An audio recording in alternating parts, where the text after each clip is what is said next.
Okay. All right. Fantastic. Thanks.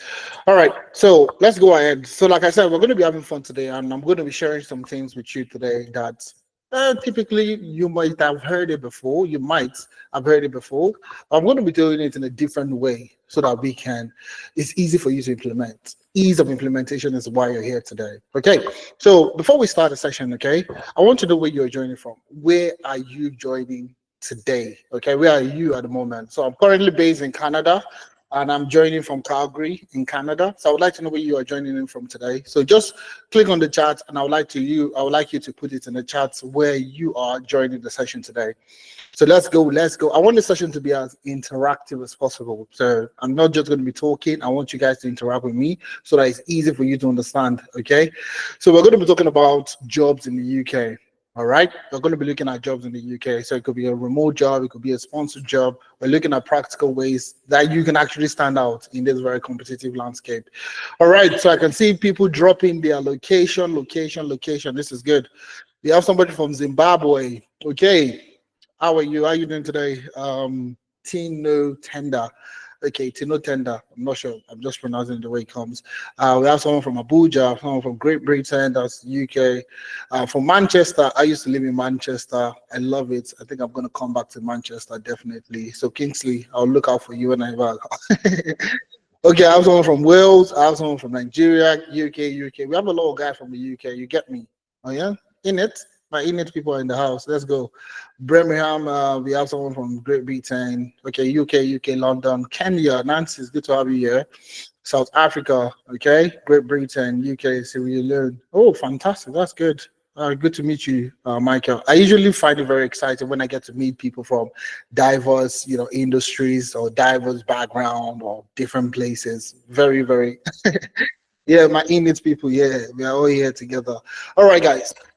Good to and we have some few folks from Nigeria also. So it's good to be here. It's good to be here, and I'm excited to be here to talk to you about how you can stand out in the UK job market and land a remote or a sponsored job, a full-time job, something to get a job in the UK. That's exactly what we're going to be exploring today. All right. If you're excited to be here, guys, give me a thumbs up. Give me another thumbs up. I'm excited. So you can even hear from my voice. I'm excited to be here, guys. So if you're excited, just give me a thumbs up and let's jump straight into the session. Let's jump into the session. Okay. All right. Let's go straight into it. Okay. If this is your first time joining us, okay, I want you to put a number 1 in the chat. If this is your first time joining this any kind of Amdari, this is the first time you're hearing of Amdari, I want you to put a 1 in the chat. Okay, we have quite a number of newcomers in the house. Awesome. All right, so I want you to look to the left side of your screen. You might have to squint a little bit. All right, but just look to the left side of your screen. You would see somebody waving at you. I want you to follow the person. We have a dedicated space for you, first timers. Come to the front of the row, come to the front of the class. We have a dedicated seat for you. So, and we would like to meet with you after the session. All right, I'm just messing around with you. I'm just messing around. But it's good to have you guys here joining us for the first time. I'm excited for you to be here. And we're going to be sharing some very good things. Okay. Well, now, for the first time as I'm going to be joining us, I'm pretty sure you're wondering, what is Amdari? It's a very, very, very sweet word, I would say. Amdari is a platform, okay? So we're not like the regular educational technology platform. So we are doing something a lot more different. So now if you look at the job market today, okay, you'll find out that there is less restriction to certifications or to any form of learning. Most organizations are looking to hire people that have experience. And I usually use this example to portray this, to make you understand what Amdari is all about. Now, I said today you want to go for a party, okay? You have a party, you have a wedding you want to attend, okay? So, and you want to make a suit, or if you're a lady, you want to sew a dress or something. So you need a tailor that will either sew you a suit or sew you a dress or sew an attire for you. Now, you have two people. The first tailor, Tailor A, tells you, I just finished from the best tailoring school in London. All right, I just finished. I just graduated. I finished with a first class in my design school. So I'm a certified, fashion designer. Okay. Now, this person cannot show you any samples. So the first work you're giving the person would be the first thing the person is ever going to do, as actual samples. Now you have another person, okay, another Taylor B. Okay, Taylor B did not go to any fashion school, but Taylor B can show you different samples. Oh, I sold for this person. Oh, can you go to this person's Instagram? I sold this particular set of attires for this person. The person can show you different kinds of samples of suits, dresses, and stuff they've done before. Now, who would you go with? Taylor A or Taylor B?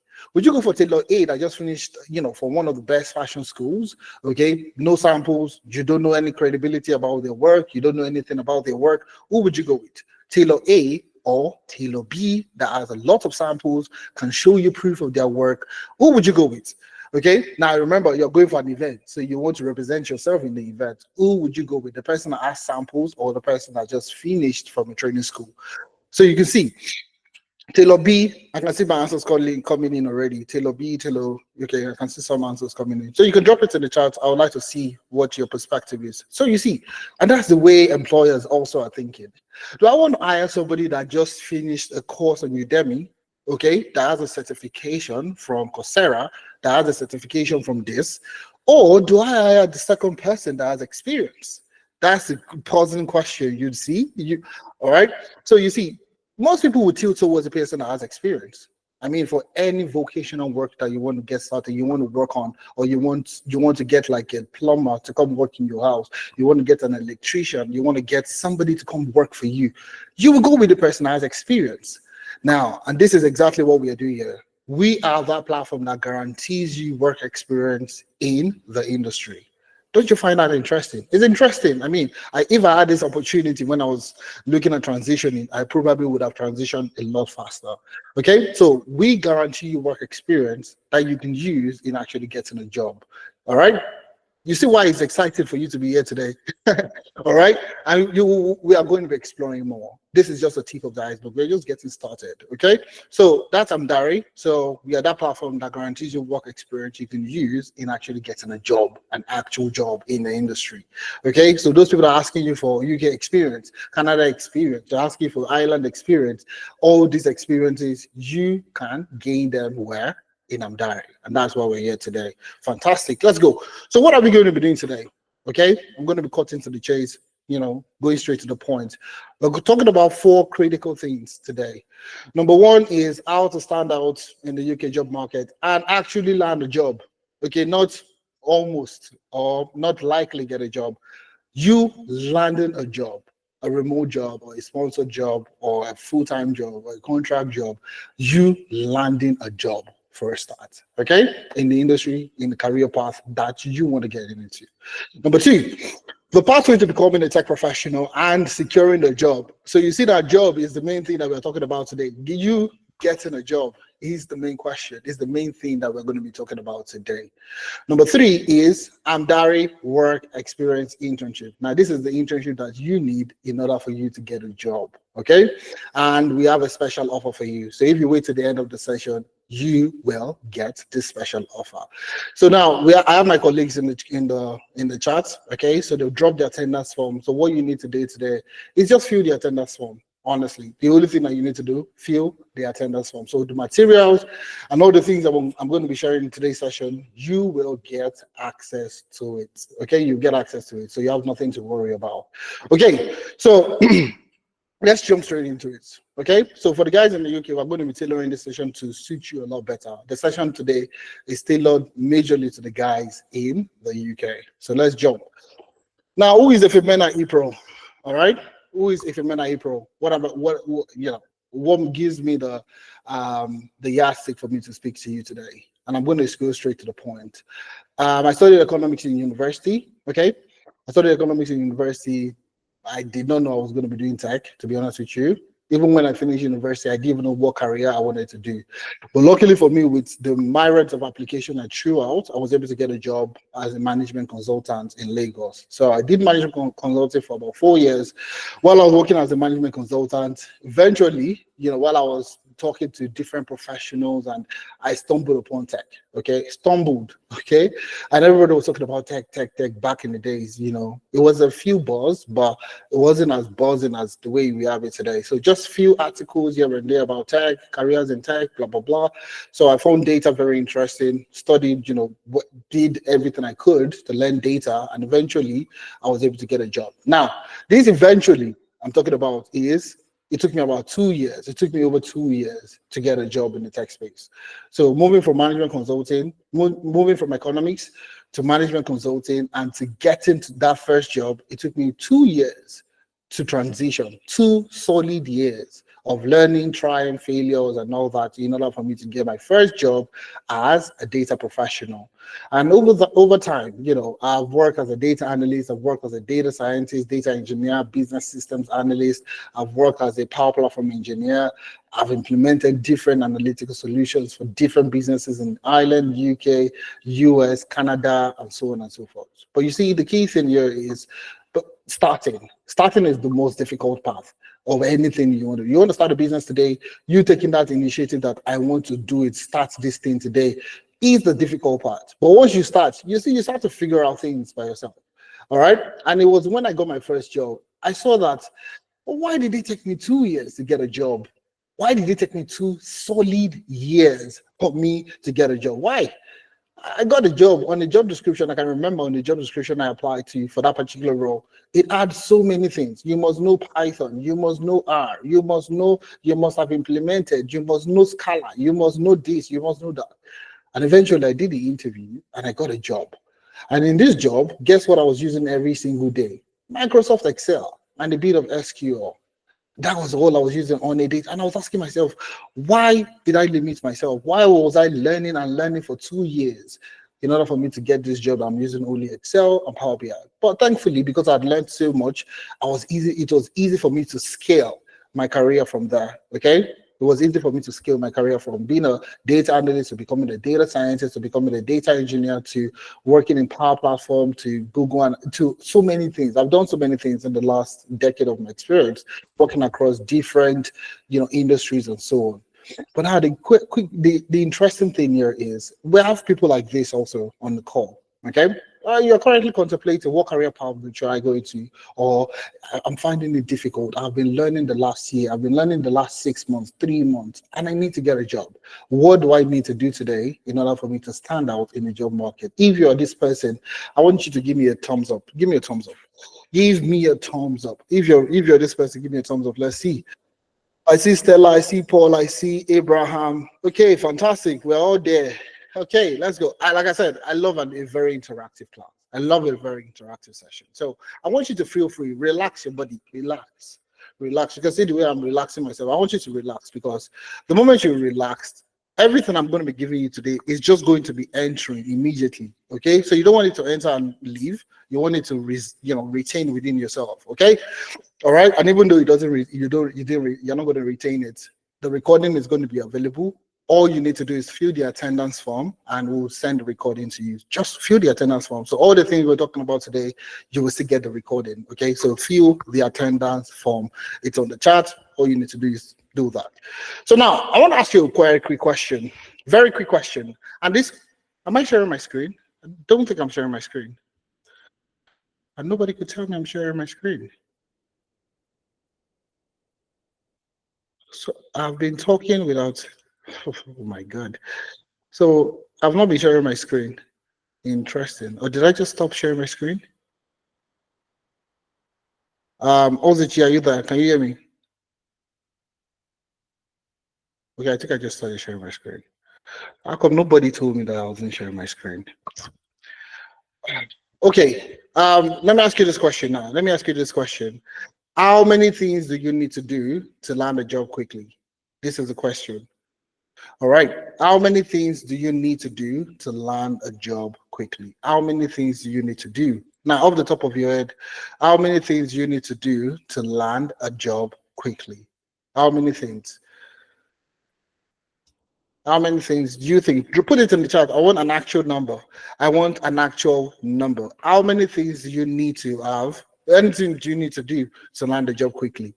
Let me see. Let me see. Let me see. Just take a while, guys. Just take a while, guys, and put it in the chat. Just put it in the chat. How many things do you need to do to land a job quickly? How many things? Okay, okay. Nobody's answering me, so people are not sure. I want to believe you're not sure, so you don't want to give me the wrong answer. All right, I'll tell you. It's only three things. There are only three things you need to do today to stand out in the job market. And I'm saying this from experience, and I'm going to be sharing my own personal experience so you understand where I'm coming from. There are only three things that you need to do today in order for you to get a job, stand out in the job market today. Now, the first one is to learn.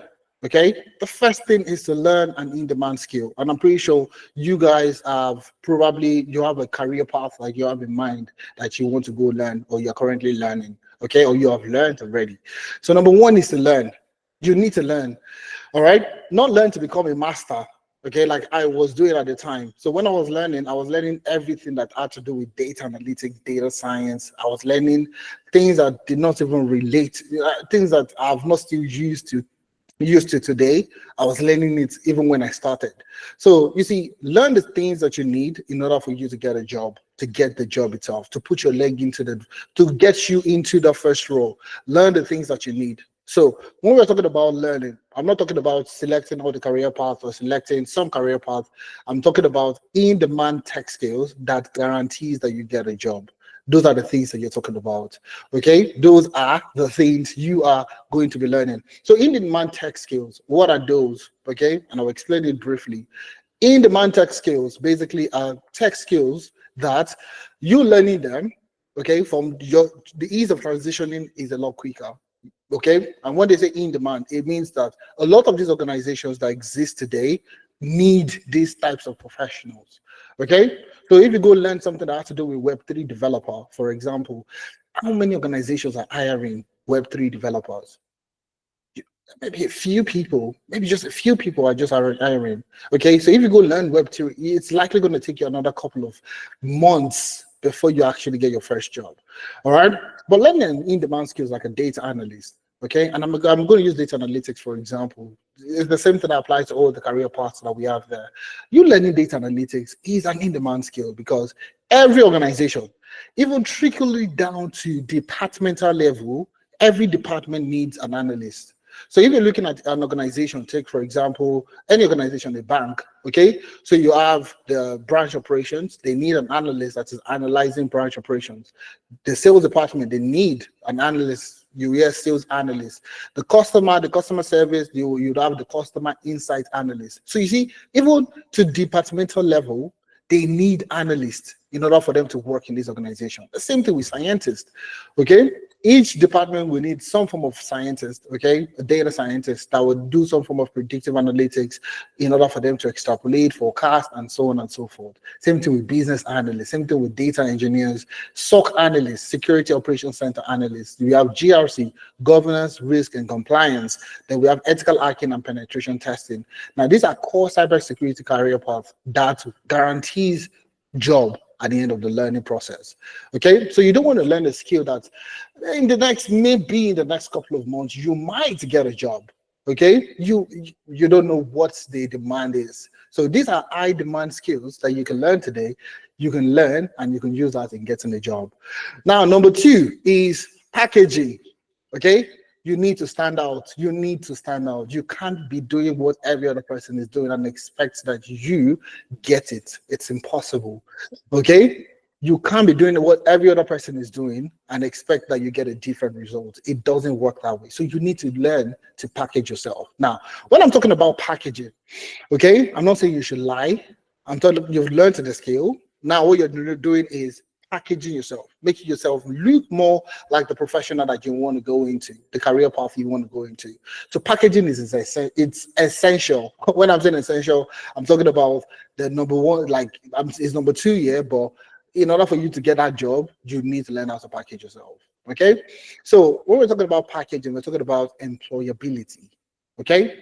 All right. And we'll expatiate on all these as we go on. Okay. This is just we introducing this concept to you. So number one is learn. Number two is package, which we talk about employability. We talk about your CV revamp and review. So if today you're applying for jobs and you're getting loads of rejection, that's a problem.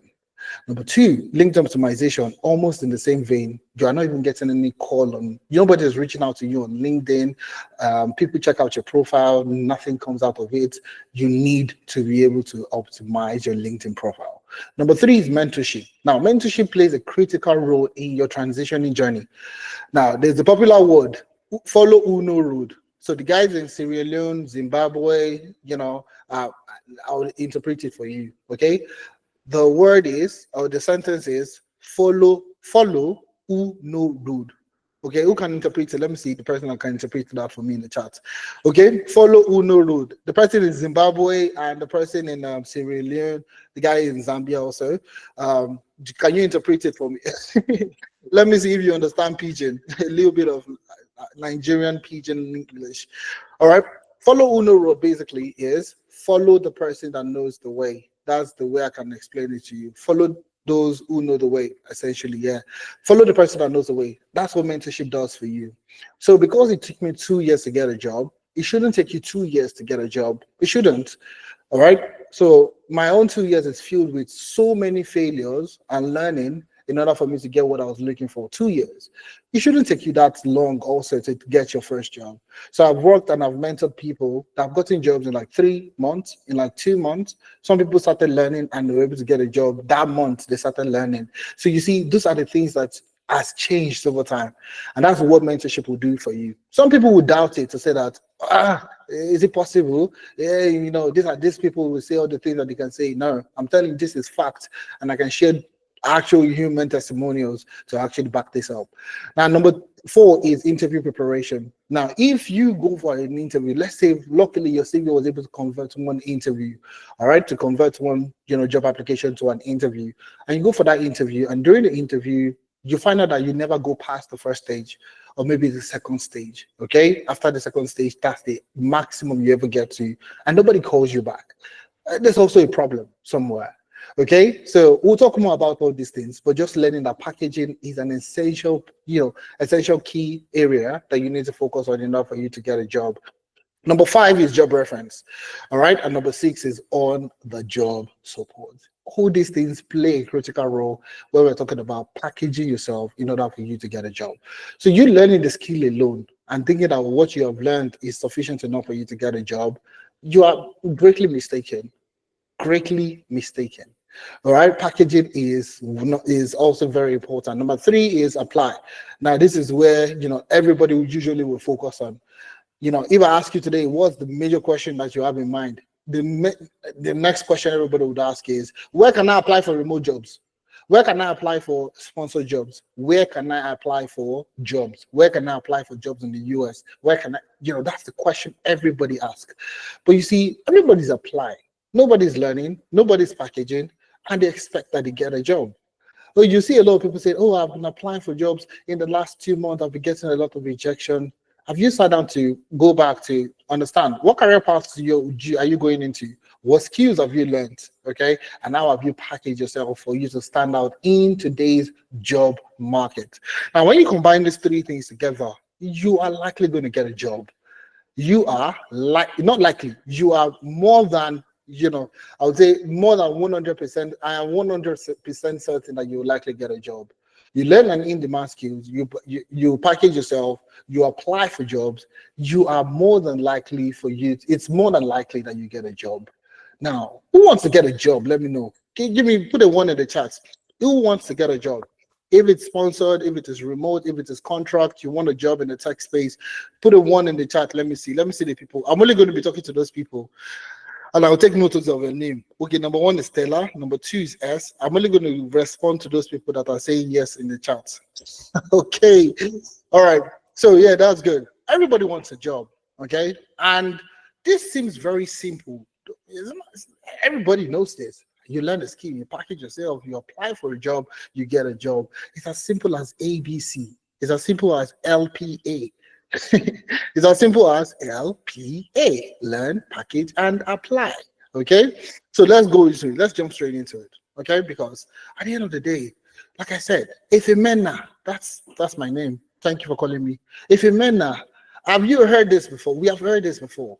We've heard this. This is not news. This is old news. I'm very sure some of you, your faces are like, it's like this, what's his name, Popo in the video, it's like, what's in this guy they talk about? You understand? We know this. What makes this different? That's the key question. What makes all these things that you're talking about, what makes it different? What makes it different from all the things that we've talked about? I've heard from every other person. Now, what makes this different is because it works. Okay? 100% works.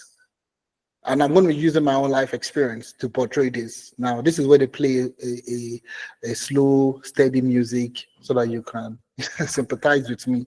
Okay, but anyways, it's a success story at the end of the day. All right. So, like I said, I started as an economics. Okay, studied economics in school, and like everybody that studied economics, everybody talks about the same thing when they finish school. When you finish school, what do you want to do? I want to work in a World Bank. And everybody tells you as an economist, you can work anywhere. And you telling an economist or telling somebody in university that you can work anywhere, there's no direction. So I had no direction, honestly. I wanted to start a business. There were so many things I was running through my mind at the time I wanted to do. So I was jobless or I had no job. Okay. So with tons of of communication and talking and talking and talking, I was able to apply, try and error. I was able to land an internship with one of the management consulting firms in Lagos. All right. And eventually from intern, I climbed the ladder, got into management consulting, and I did that for about 4 years. Okay. So while I was working as a management consultant, also I relocated. Okay, I jackpot like every other person, but at the time it wasn't jackpot. We didn't use the word jackpot, so I relocated. Or I jackpot. It doesn't really matter. So, and before I relocated, everybody I was working with back in the day, majority of them said that if Mena, I know this person, I know that person are relocated, they're back in the country now. There's no job in the country. There's no job for immigrants in these countries. You likely will not get a job. You work in a warehouse. You work in the care space. You work in this. You clean this. You clean that. You work at night shifts, night security. There were so many negative things. And I'm pretty sure I'm not the only person that's heard this. Everybody on the call would have heard this as an immigrant. Okay. So, but luckily for me, okay, and this is where a mind change, honestly, that's what this session is going to do for you also. A mind change, and the mind change, or not necessarily a mind change, the what really, made me very confident was I knew just two people in my friend panel, in people that I know and all that. I knew two people that had relocated and then they had gotten jobs. One of them was working with Microsoft in the UK. The other one was working with Bank of America, also in the UK.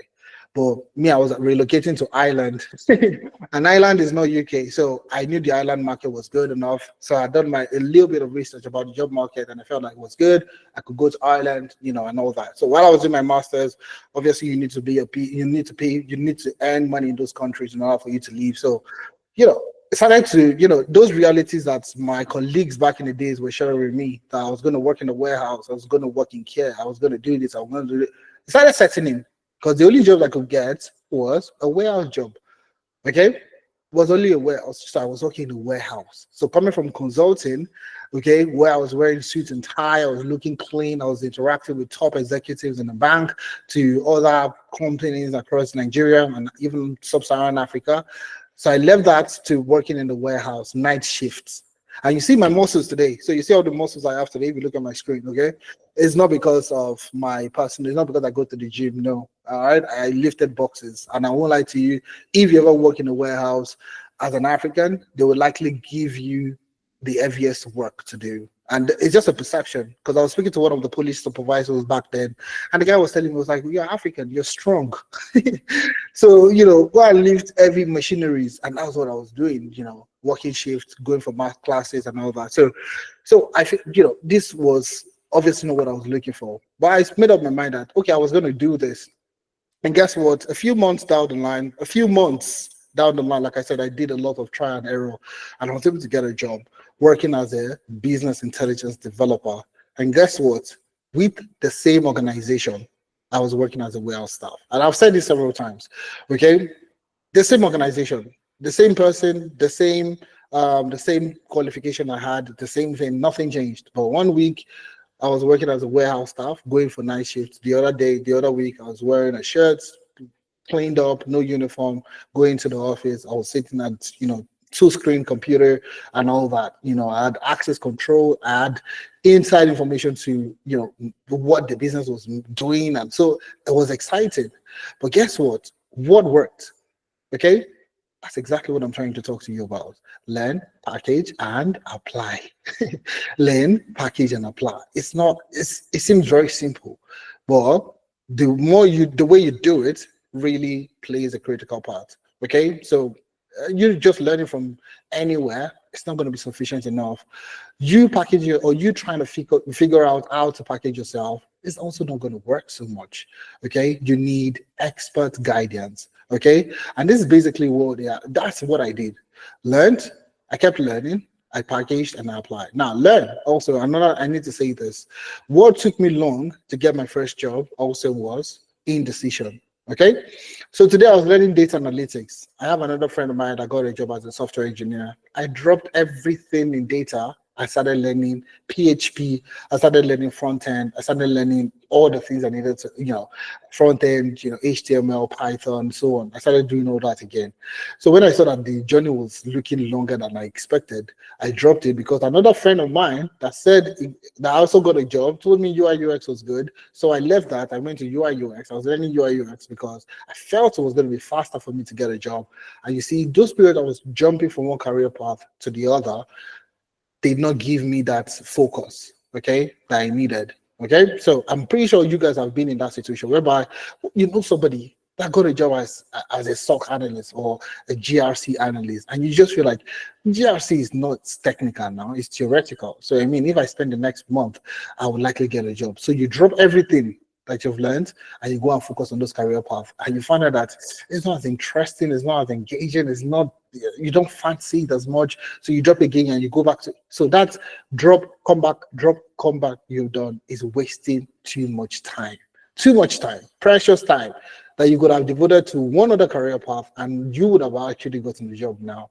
So learn, LPA, learn, package, apply. Could you put it in the chat so you don't forget? LPA, capital letter LPA. LPA equals to job. Learn, package, and apply equals to job. Put it in the chat. Let me see the people that are following me today. LPA, learn, package, apply. Learn, package, apply. Let's go. Learn, package, apply. Okay, so let's go. It worked for me, and guess what? Okay, this was the first job I did. I did this job for just about 6 months. I got another job, and I've changed job over. When I tell people I've worked as a data analyst, data scientist, data engineer, business systems analyst, I've done business analysis, I've done power platform engineering, I've done several career paths. A lot of people don't believe, okay, and that's because people find it difficult to understand that you are just moving from one career path to the other. And I would explain that in this session today. So we call this the Amdari 6 steps tech career transitioning framework. Amdari's 6-step tech career transitioning framework. Now, number 1, identify the career path you want to go into. Don't lose focus. Select the career path, like I said, in-demand career path that you need in order for you to get a job. Nothing else, okay? In-demand career path, and I'm going to be talking about the career path that you should focus on. The words that I have here, 7 of them: data analytics, data science, business analysis, data engineering, SOC. When you're talking about SOC, that's Security Operations Center Analyst or Threat Intelligence. We have GRC, which stands for Governance, Risk, and Compliance. We have ethical hacking and penetration testing. And these are career paths that I mentioned earlier. In demand, it means that you learn, you can easily get a job. You can, not easy, I won't use the word easily, but there's a demand for these roles already. So you can tap into this demand and you can easily plug yourself in there. So identify the career path you want to go into and focus on it. Don't delve, 2 months you're on this one, next month you're on that one. Focus on it for now. As from today onward, that's something that you need to do. Number 2, learn the skills. There are quite a number of platforms you can go to go learn the skills. You can go on YouTube to learn the skill. You can go on Udemy to go learn it. You can go on Udacity. You can go to Analytics. You can go to LinkedIn Learning to go learn the skills. Focus the next couple of weeks, months, learning the skills, learning as much as you can in this particular areas that we're talking about. Number 3 is gain project-based experience. And that's where Amdari comes in. And I'll expatiate more on that. Most people downplay projects. Okay? Now, let me give you a life experience. Okay, the first job I got. Okay, there was another job I got. Most of the jobs I got were based on projects. Let me share this one with you. That I've not. I don't think I've shared it before. Okay, the first role I did as a data scientist was actually a computer vision engineer. Computer vision. So if you look at Tesla today, for example, and you're driving a Tesla or you've been in a Tesla before, all right, you'll find out that when you're driving a car, it detects objects around the body of the car. Okay, so if you get to, let's say you're driving and there are cars on the way, the Tesla would show you the other cars that are on the way, on driving alongside with you or on the other side of the road. If there is a lamp post or a traffic light, it will detect the traffic lights. So that's what we call object detection. Okay, so that was something that really triggered my interest. I wanted to do computer vision. So what did I do?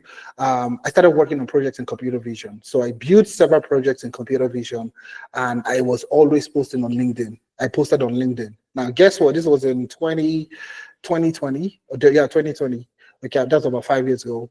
I started posting on LinkedIn. Every project I was working on, I was posting on LinkedIn. Somebody reached out to me on LinkedIn. Okay, it was a CEO of a tech startup. Okay, based in the UK. All right, and the guy reached out to me and oh, wonderful projects you've shared. Can we jump on a call? I would like to share some things I'm working on. So that we can see how we can collaborate or we can work together. Blah blah blah. Long story short, it was a business that was also building a platform, okay, for fitness, okay, and they wanted to use object detection to detect certain things, okay.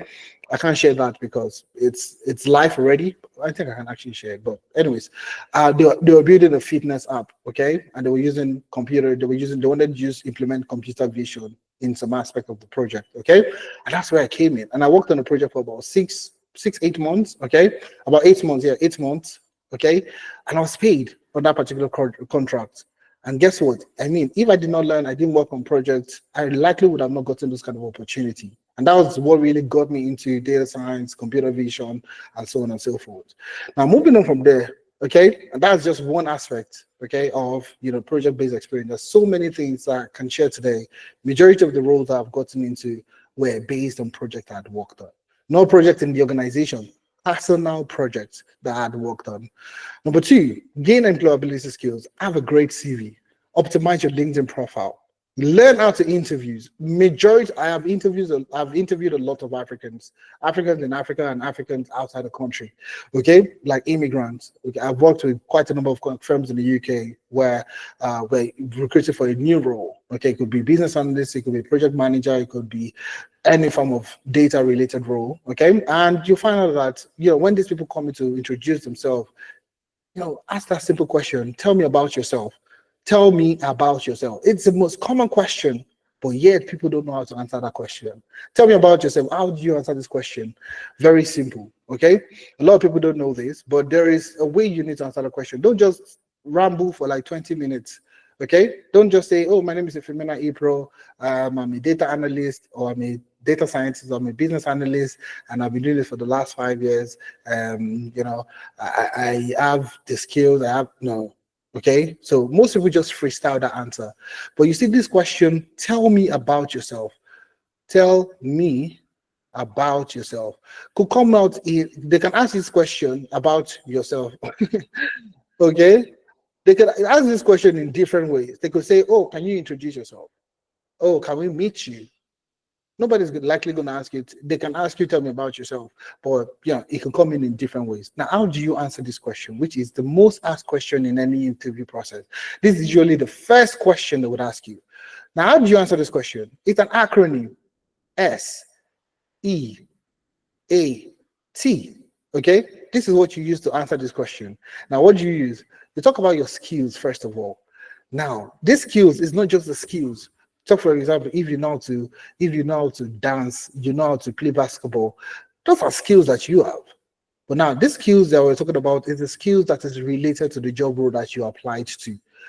So, if the skills that they need is we need somebody that is good with Excel, that can manage time, tight deadline, that can prioritize projects, that can work with multiple stakeholders at the same time. Those are the skills you're looking for, my friend. Your dancing skill, your basketball skills, your attention to detail skills, It's not as important at this point in time.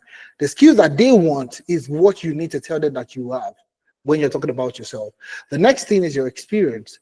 Now, this experience, you have worked in different organizations, you have done so many things, they don't honestly care. They're looking for the experience that is tailored to the skills and the job role that you apply to. Okay, so all those who have worked as an accountant in my start of my year, I worked as an intern. Nobody, honestly, nobody gives 2 cents about those experiences that you had. They want to know that your experience. How does it tailor to the job that you have applied to? So if today you're just going to freestyle your answers about tell me about yourself, you are doing it wrong. Number 3 is achievement. Okay, all right, what have you achieved in all these things that you've done? This skill that you have, this experience that you have, what are the major achievements? And now this achievement also, you need to still tailor it to the job that you're applying to. So you see the last one now is the type of person that you are, type of person or trait, okay, that you are. Now, what is type of person? And I usually do this, and I'll give this very life-based experience also. So type of person. So the person that was interviewing me, what I usually do is I'll go on LinkedIn and search the person out. Okay.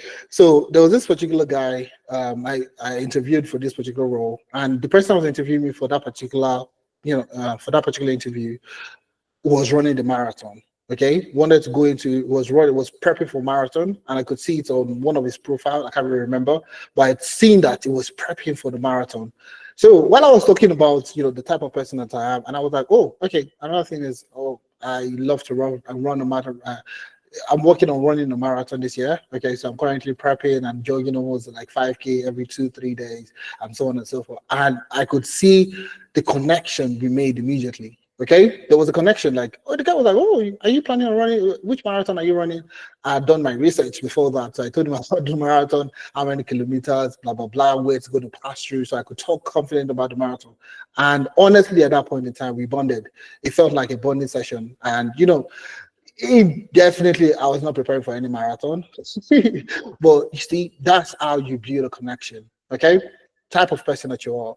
So you see, you prepping for an interview is like it's an art. I won't lie to you, it's an art. And like I said, I failed several times in order for me to be able to come up with these things to make it easy for you to understand. I mean, if you're learning so much from this session, can I get a yeah, yeah? If you're enjoying yourself, please give me a thumbs up, please. I want to ensure that you're enjoying yourself. You're enjoying yourself. All right, fantastic. I love this. I love it. I love you guys. You guys are awesome. Okay. You guys are awesome. You guys are absolutely awesome. Yeah, yeah. Let's go. So you see, interview skills is very important. There are other things in terms of interviews that I would likely share with you as we go on. Situational based questions. How do you answer those kind of questions during an interview?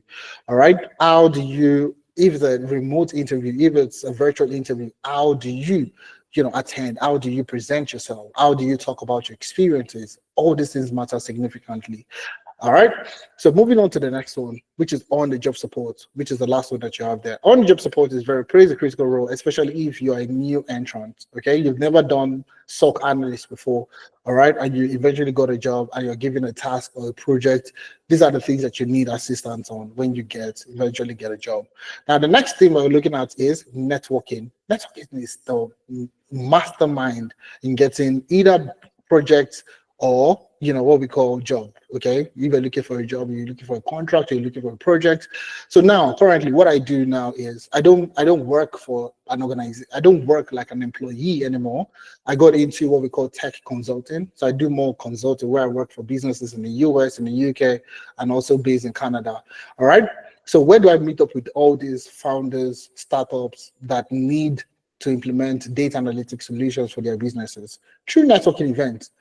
I still attended one last week, okay, and I got 2 contracts from there, okay, and that's the same thing if you're looking for a job, okay. You don't need to go there and look desperate, all right, and go and meet everybody. Oh, do you have any opening in your office?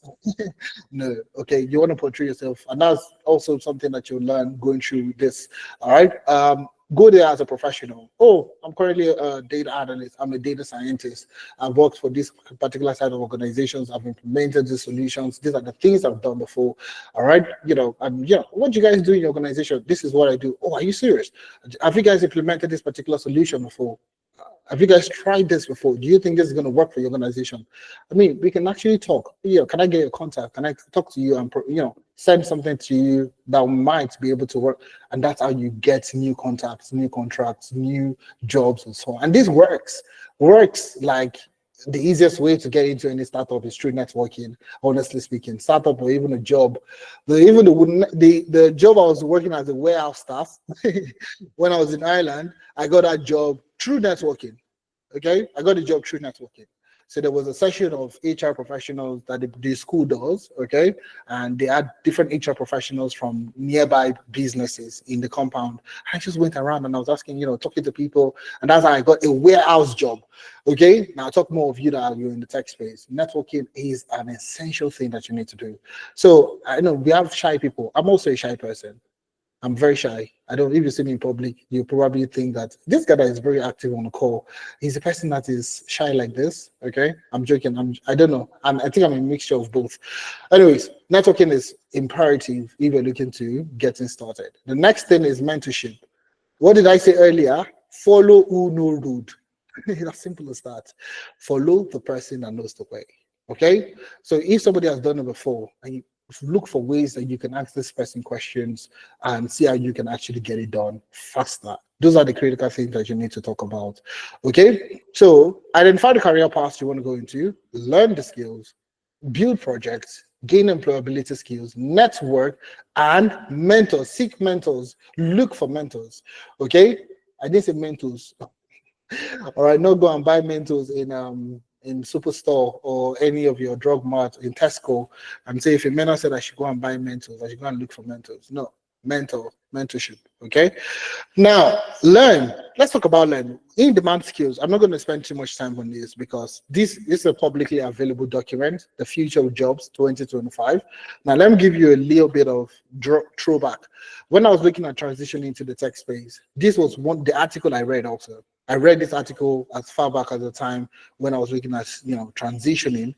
And when I was looking at it, when I was reading this article then, okay, I saw that the caveat literally on the first page, the first or second page, okay, was the sexiest job of the future. That's what they wrote there. Sexiest job of the future. Can you guys, do you know what the sexiest at the time?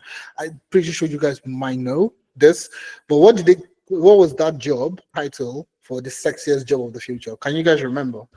Let me see the people that probably would have seen this before. Who can remember what they call the sexiest job of the future? This was about, I would say, 10 years ago, about a decade ago, 10 to 7 years ago. Oh, maybe I have Gen Zs in the house. I'm not sure. Okay, to make it so I don't waste too much time, it was data science. Data science was what they called the sexiest job of the future. Okay, at the time when I was looking at transitioning, and I felt like, okay, how do I become a data scientist? Okay, how do I get started in data science? So this was the article I also read that led me into data science or the data ecosystem, and that's what I've been doing the last decade. Okay, so the Future of Jobs report is created by the World Economic Forum. Okay, and honestly, if you fill the attendance form, you get access to this file, so you can just see it, click it to download. It's linked already, so once you click on it, it will take you to the page. All right, so this is the web page. This is the document. You see, it's a 290-page document. You don't need to read every single thing. Look at what really matters for you and go and read it, okay? So all you need to do is fill the attendance form and you'll get access to this document, okay? So now let's go ahead. Let's jump straight into it. So now, the way they've done it here, what they've done to make it easy for you and I is, in order for you to make a decision, is they divided it into fastest growing career path and fastest declining career path. So you see here, fastest growing jobs, and you see the fastest declining jobs.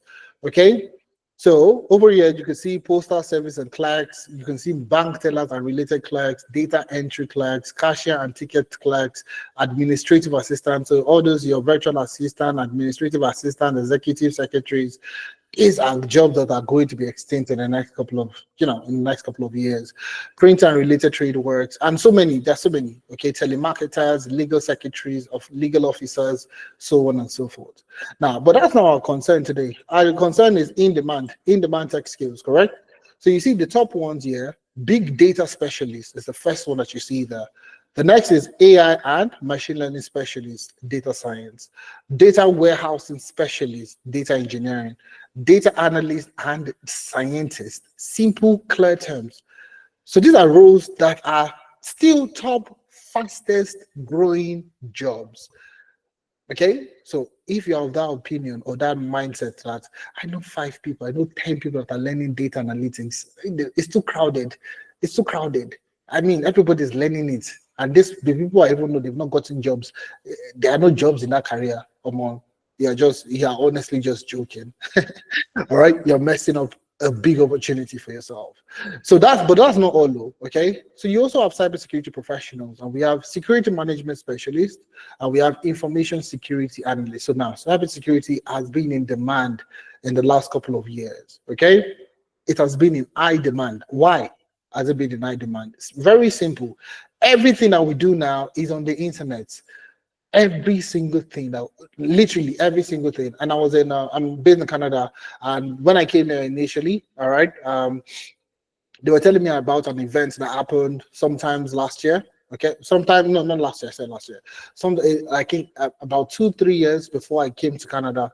All right, and they were talking about the day that Rogers, that's the popular telecommunication network, went off. Rogers went off. Like majority of the telecommunication systems went off. There was no internet, nothing. Literally, nothing was working. Nothing was working. So your house, your television, you don't have access to the internet, you can't watch anything. You go outside, you want to pay, you can't use your card, you can't use the POS, the machines, nobody could buy, nobody could pay for anything. So it was chaos everywhere. Do you understand? So the same thing, and if you see the new movies that are coming out, what has been a major disaster that happens? Okay, it's not even natural disaster, it's cybersecurity attack. Okay, cybersecurity, internet went off, there is no lights, the light has gone off. Cybersecurity is the biggest career path in the next 5-10 years. So if you're looking at going into a career path in cybersecurity, you are doing yourself a huge favor, biggest favor, because you want to tap into that demand that always exists. Okay, so now breaking it down, we're going to go a little bit deeper. Okay, and we're going to be doing it a bit more. So you see this career path. Okay, we have data engineering. So somebody was talking about cloud.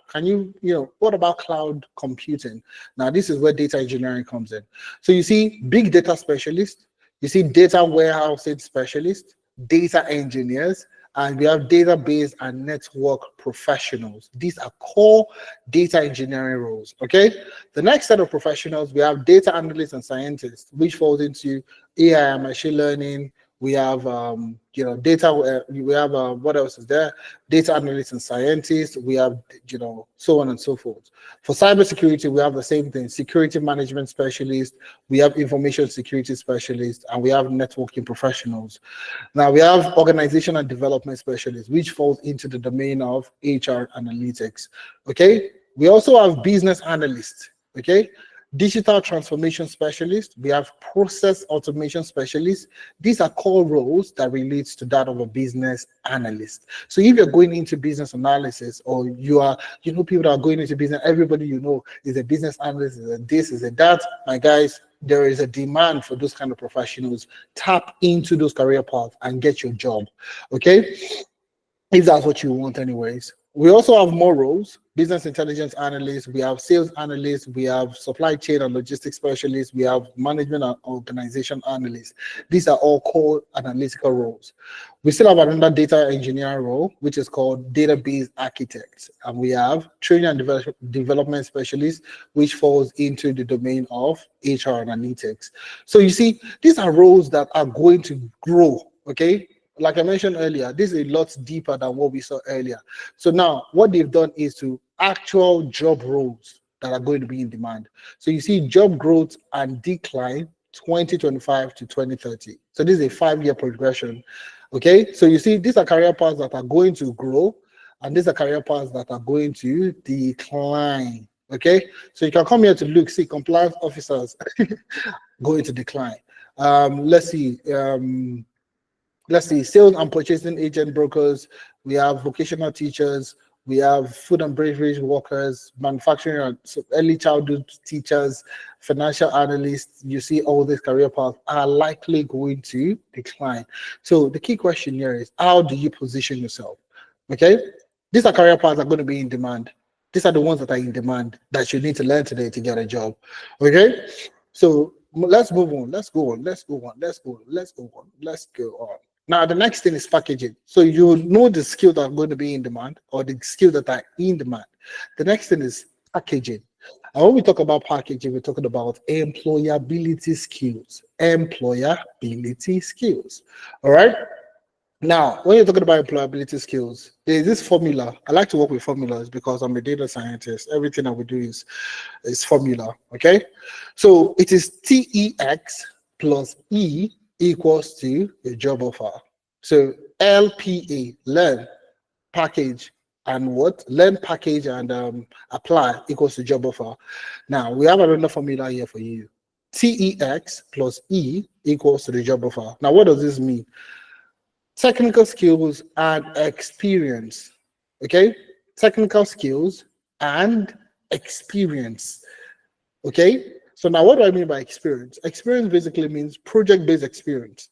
Now, and this is what I would like to expatiate on this a little bit. When you're talking about experience, most people think that you need to have gone to a job in order for you to get experience. Most people feel like, oh, I need if you're talking about experience, okay, work experience, most people think that I wore a school bag or I wore a laptop bag. I went to the office, I took a transportation to office, and that's when I gained this experience.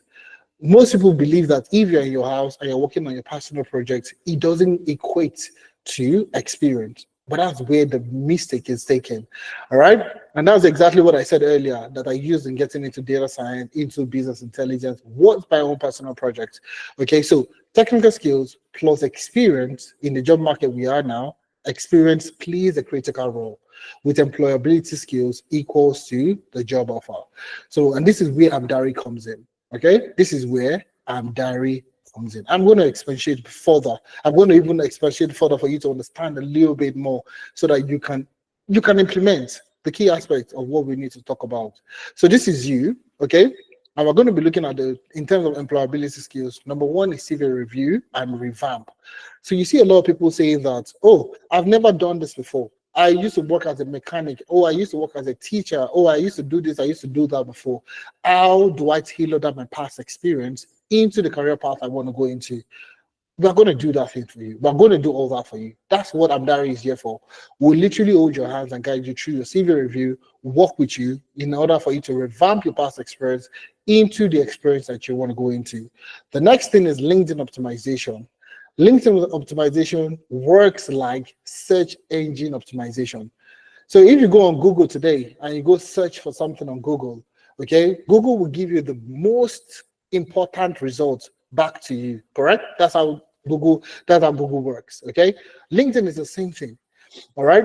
So if I'm looking for a data analyst, a business analyst, a SOC analyst, whatever the case might be, you see that these roles, okay, when you search for it on LinkedIn, if your name doesn't pop up in those career paths, recruiters also are not seeing you, okay? So the more eyeballs your LinkedIn profile can attract through search, the more likely that people will start reaching out to you. So that's what exactly LinkedIn optimization does for you. It brings eyeball to your profile, employer eyeball, recruiter eyeball, and even your friends and family. So when they search for anything on LinkedIn, they will likely see your profile, all right? Number three is navigating the job market. Navigating the job market, if you arm yourself with these things like I'm talking about, you are more than likely going to get a job. Navigating the job market, where do you apply for jobs? What type of jobs do you need to apply to in order for you to get a job? Those are the things that you need to know, all right? The next thing is interview preparation. I spoke about this earlier. So preparing for an interview is an art. You need to know how to answer these questions in order for you to convert those interviews into full-time opportunities. Mentorship sessions, job reference, and on-the-job support. When you arm yourself with all these 7 things in terms of employability, I mean, how else? What else remains in order for you to get a job? Nothing. Absolutely nothing. All right. So these are the things that we are going to do for you. All right. CV review, link optimization, how to navigate the job market, interview preparation, mentorship session, job reference letter, and on the job support. I'm yourself with all these things, and I can tell you without a doubt, you will get a job. I mean, if you're enjoying, if you're getting things from this session today, please, I want you to drop a one in the chat. Drop a one in the chat. Let's go. Let's go. Drop a one in the chat. If you're taking away things from today's session, drop a number one in the chat. Let's see. I can see just a few thumbs up. Is anybody following me? Are we following? Are we following? Let's go. Or are we sleeping already? I know this is about what, 9 p.m. Okay, yeah, I can see guys responding. Maybe there's a lag in the internet. Okay, let's go straight into it. All right, I can see the thumbs up now. Thanks, guys. Thank you. Now, apply. Where do you apply for these jobs? Okay, remote, sponsored, contract, full time, and you're based in the UK. That's exactly what we're going to be talking about now. Okay, so now this is where everybody wants to know where to apply for these jobs. Okay, and that's exactly what we're going to be talking about. Now, let's start first with a normal job boards. Okay, I've already created a list here for you. I would. Okay, which one should I do first? A list or talk about this? Let's quickly talk about this. Okay, then we'll show you. I'll show you in the job market on the job board. So now for data analytics, okay, what roles can you apply for? If you are going into data analytics today, what roles can you apply for? These are some of the roles you can apply for. So you see data analyst, you can apply for obviously data analyst roles, product analyst, business intelligence analyst, supply chain analyst, procurement analyst, logistics analyst, operations analyst, marketing analyst, sales analyst, and the list goes on and on. You know, you still have customer insight analyst. You have so many roles you can actually apply to. So you see, when you're looking at the job market, okay, and this is something that you need to know today, the job market is not just restricted to one job title. Okay, so if you take, for example, you go through our data analytics internship, you can't just be applying for only data analyst roles. Okay, now in my own experience, I've only worked in one capacity with the title data analyst. All the other roles I've worked in have different names, okay, different job titles. And these are just some of the job titles that you could actually take on. Now, what about if you go for data science? What career paths can you apply to get a job? You can apply to all the roles in data analytics. That's the interesting thing about data science. It exposes you to more data analytics and even more than what you do with data analytics.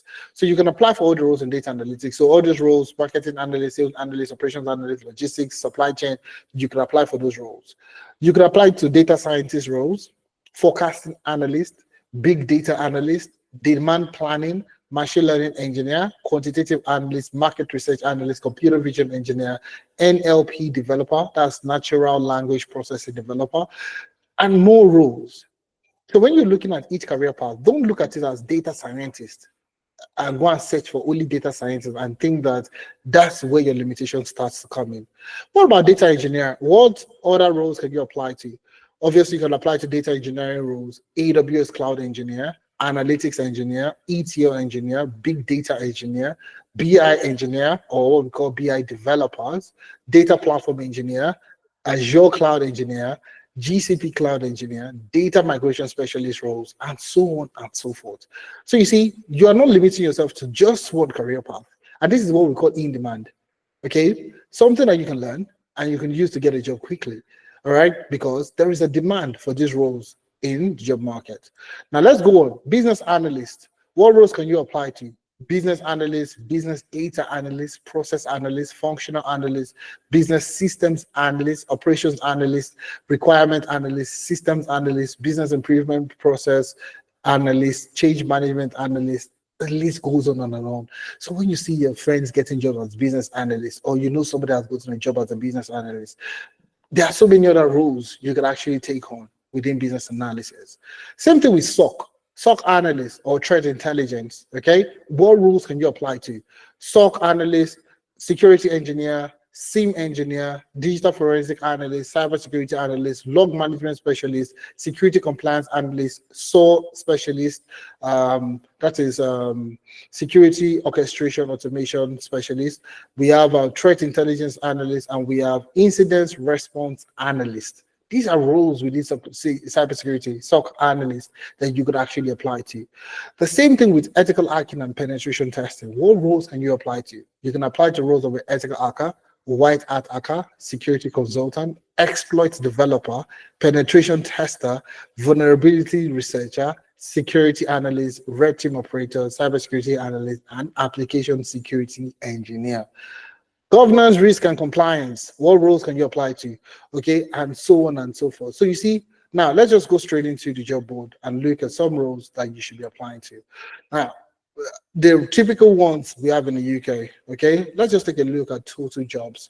Okay, total jobs. Okay, total jobs. All right, and let's look at these roles. Do they exist? Are they there? Can you look for these roles and let's see what we can get? Okay, at the end of the day. Okay, so let's look first. Let's look at the data analyst role. All right, let's look at the data analyst role. Okay, I'm just going to put United Kingdom. Okay, because I am literally in Canada. I'm looking at. Okay, all right. So you see, this is what's within 10 miles away. You can set your own personal location and you can keep increasing the miles to see how far away they are. All right. So you see, there are quite a number of roles within the roles of a data analyst. Okay. And the good thing about this is, you could actually now filter this to the type of roles that you're looking for. Now, there's the permanent role, there's a work from home, which is fully remote roles. There's a contract role, there's the permanent, there's the part-time role, and there's temporary. But now what I want to expose you to, and this is where when people talking about, oh, you're looking for money in tech, you're looking for, good money in tech, it's the contract that gets you the money in the tech space. Okay, when you're looking at contract roles, that is exactly what we're talking about. Now let's take a look at this. This is the data analyst RWA architecture. Now, if you take a look at this, most contract roles will pay you per day of working. Now, when I was working in the UK, this is literally when I got to the UK, I wasn't doing this, I won't lie. So somebody exposed me to this also, okay? Majority of the contract roles. And you see this was posted, 4 days ago, and this salary is £650 to £700 per day.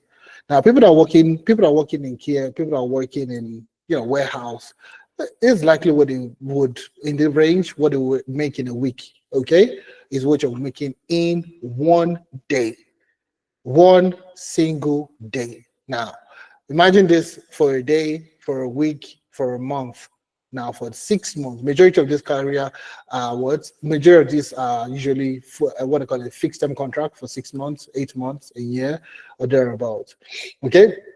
Now, let's look at the required skills and experience. You see that it's experience these guys are looking for.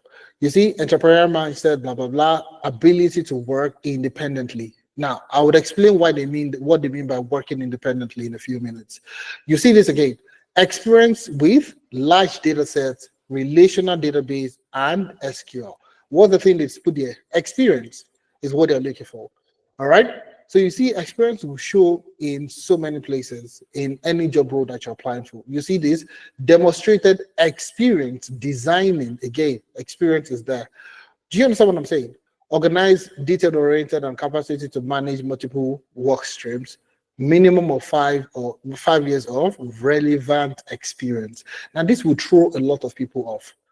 Okay, these guys are looking for minimum of 5 years relevant experience.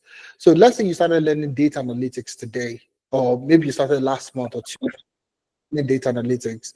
All right, but you want to apply for this job. How do you apply for this job that needs minimum of 5 years of experience, but you just started learning maybe 4 months ago? Can you apply for these jobs? 100% you can. Now, what do you need? You need relevant experience. Okay, relevant experience. Now, I've been doing this for the last decade, and I'll tell you this. In a job role, let's say you get a job today. Okay, and you're working with that organization January 1st to December 31st. Now, let me tell you this. How many projects can you work on in a year? When I say project, I'm talking about new projects that has never been done before. You have been assigned this project, go work on it. How many projects do you think you can work on in a year? Maximum you can do in a year is ridiculously 4 projects. New projects, end-to-end implementation, it will be about 4 projects you can do in a year. So when they're looking at a 5-year experience, they're looking at you have managed maybe between 10, okay, or you've worked on about 10 projects, 10 to, I would say 15 projects, okay, that you can easily talk about, okay? So now, these are nothing I need to expose to you. I need to tell you, this is what we do during interviews. Like I said, I do a lot of interviews, okay? How do I know? When we're looking for minimum of 5 years experience, and you go for an interview, how do I know you truly have 5 years of experience? Let me expose this for you. This is exposing like recruitment acts that you need to know. So when you say 5 years of experience, if I go for that, if I'm the one interviewing you and I ask you how many years of experience you have, you say 5 years, you have 6 years, you have 7 years of experience. This is how I know if you're a beginner, you're a learner, or you don't have experience, or you're just packaging, you're just lying, okay? I would ask you about, technically I can ask you about 6 questions. Okay, I'll ask you about 6 questions. Okay, so 1, 2, 3, 4, 5, 6 questions. Okay, so I'll ask you the first question. Let's say this is a data or a business analyst or a data analyst. I ask you the first question. Tell me a time you have worked with a difficult stakeholder, okay, or you worked with a difficult stakeholder, somebody that wasn't listening to all the things that you were talking about, was adamant on their own perspective. How do you handle that project? What would you do? You would likely tell me an experience, okay? You give me an experience that has happened in the past, okay? That's what you do typically, okay? Okay, fantastic. Oh, now I'll ask you a second question. So this is one experience, all right? I'll ask you another question, and tell me about a time you were working with a data set and the data was wrong, or something was wrong in the data set. You would likely give me another experience. Oh, yes, I remember this project where I was doing this, I was doing that, blah, blah, blah, blah, blah, blah, blah. You give me the second one. I'll ask you the third question. Okay? Okay. Now, you see, by the third question is impromptu. Nobody asks you, I'll ask you a different question again. Tell me about a time, blah, blah, blah, something happened in the office, how you're able to handle it. Now, if you decide to use one of these 2 experiences to answer the third one, okay, to answer this one, you use this experience, one of these 2, to answer this third question, okay, I'll give you a benefit of doubt. It's impromptu. Okay, I'll ask you another question. I would ask you another question. I would ask you another question. Now, if you keep repeating some of these experiences 2, 3 times or more, you don't have experience. You clearly don't have this experience. You don't have this experience. So you see, when they ask you questions during the interview and you're using 2 experiences to answer like 4 questions, that's limited experience. It's clearly limited experience. Have you guys done this before? If you've done this before, I want you to give me a thumbs up.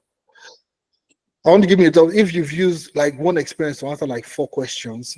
Oh, yes, that experience I told you when I started. In that same experience, I was. You see, it's easy because honestly, as a beginner, you find it difficult to think on the spot. Okay, and we know this. Recruiters know this also. So you see, when I ask you the first question, have you used Python before, or have you used Power BI before? Oh yes, yes. Okay, can you tell me a time you did this? Oh yes, I can remember this particular project. Oh, I worked with this sales report, blah blah blah. Oh, okay, that's okay, fantastic. That's a good experience. Okay, have you worked with Power BI service before? Yes. Okay, can you tell me more how you automate reports with Power BI service? Oh, you see that sales data that I did? Yes, that one, I automated it again. So the moment you start using that, repeating your experiences, you don't have experience. It's clear. So like I said, for somebody that has 5 years of experience, in a typical year, you will likely work on between very, when I say unique projects, you will likely work on about 3 to 4 projects, okay? So unique projects in 1 year, okay? So in like 5 years, I'm expecting that you've worked on, between, let's say, minimum of 10 to 20 projects. Okay, that's 5 years of experience. So if I'm asking you questions, I should be getting unique experiences every time question I'm asking you. I should be getting unique questions. So now the cool question is, somebody, it took somebody 5 years to work on, let's say, 15 projects, okay, that they can easily talk about. Now the key question is, how do you get 15 unique projects to work on that will guarantee you that almost equivalent years of experience? So you have been working as a teacher. You've been working as a teacher for the last 3 years, okay? For the last 3 years. All right, when you relocated to UK, you started working as a customer rep, okay? You started working as a customer rep and you've done that for the last 2 years. Now, the key question is, how do you convert this, your teaching experience and customer service experience, into data analytics experience? So your total sum of years is 5 years. It's still 5 years. You're not lying about it. But how do you now convert this, your 5 years, into 5 years of data analytics experience? That's exactly what you need help with. Okay, so let's go back straight into the job market. Okay, so this is what we call contract roles, and this is how you can make the most money within the tech space for data analysts, data engineers, data scientists, and so on and so forth. Take a look at this also. This is 500 to 550 pounds per day. Okay, this is 412 pounds, but these are contract roles. These are contract, like I said, there are quite a number of roles you can apply to. There are permanent roles, there are full-time roles, there are work from home, these are remote roles. These are all fully remote roles, okay, that you want to apply to. You can apply to this and you can always put yourself out there to get what you're looking for. All right. And there are quite a number of job boards that you can actually apply for these roles. You have the CV library. I'm going to, in my slides, all these roles are there that you can actually take on. Okay. Okay. And remember, okay, these roles are available for you to apply to. Okay. They are available for you to apply to. Now, okay, let's go straight into remote jobs. Okay. So if you're going into data analytics, data science, data engineering, SOC, business analysis, ethical hacking, GRC. Now, which of these career paths suits you the best? Let me see. Which of these career paths suits you the best? Which of these career paths are you looking at getting into? Put it in the chat. I would like to know. All right. Which of these career paths do you want to go into? Are you looking at getting into? All right. Put it in the chat. I would like to know. I want to know so I can easily tailor the answers to you. Okay, put it in the chat, put it in the chat, put it in the chat. All right, so just put it in the chat. I would like to know which of this career path do you want to go into? All right, so while you're doing that, let me just talk about remote jobs, sites that you can go into to look for jobs today.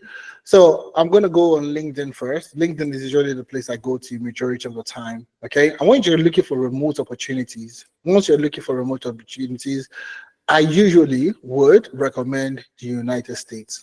Number one place for you to get remote opportunity is the United States. So even if you're based in the UK, all right, even if you're based in the UK, so let's look at it.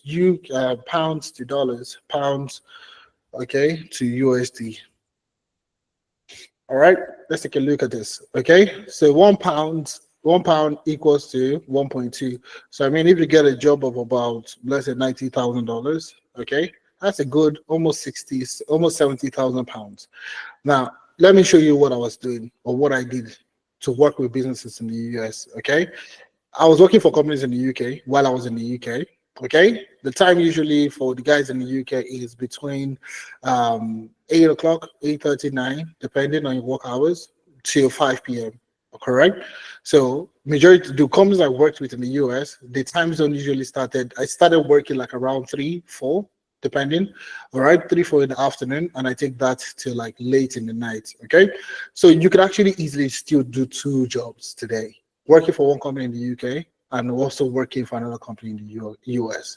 So now let's look at jobs in the US. Okay, you can literally apply for quite a number of jobs. I can't look for all the jobs today, so but I've done data analyst. I've tried the business analyst role this time around.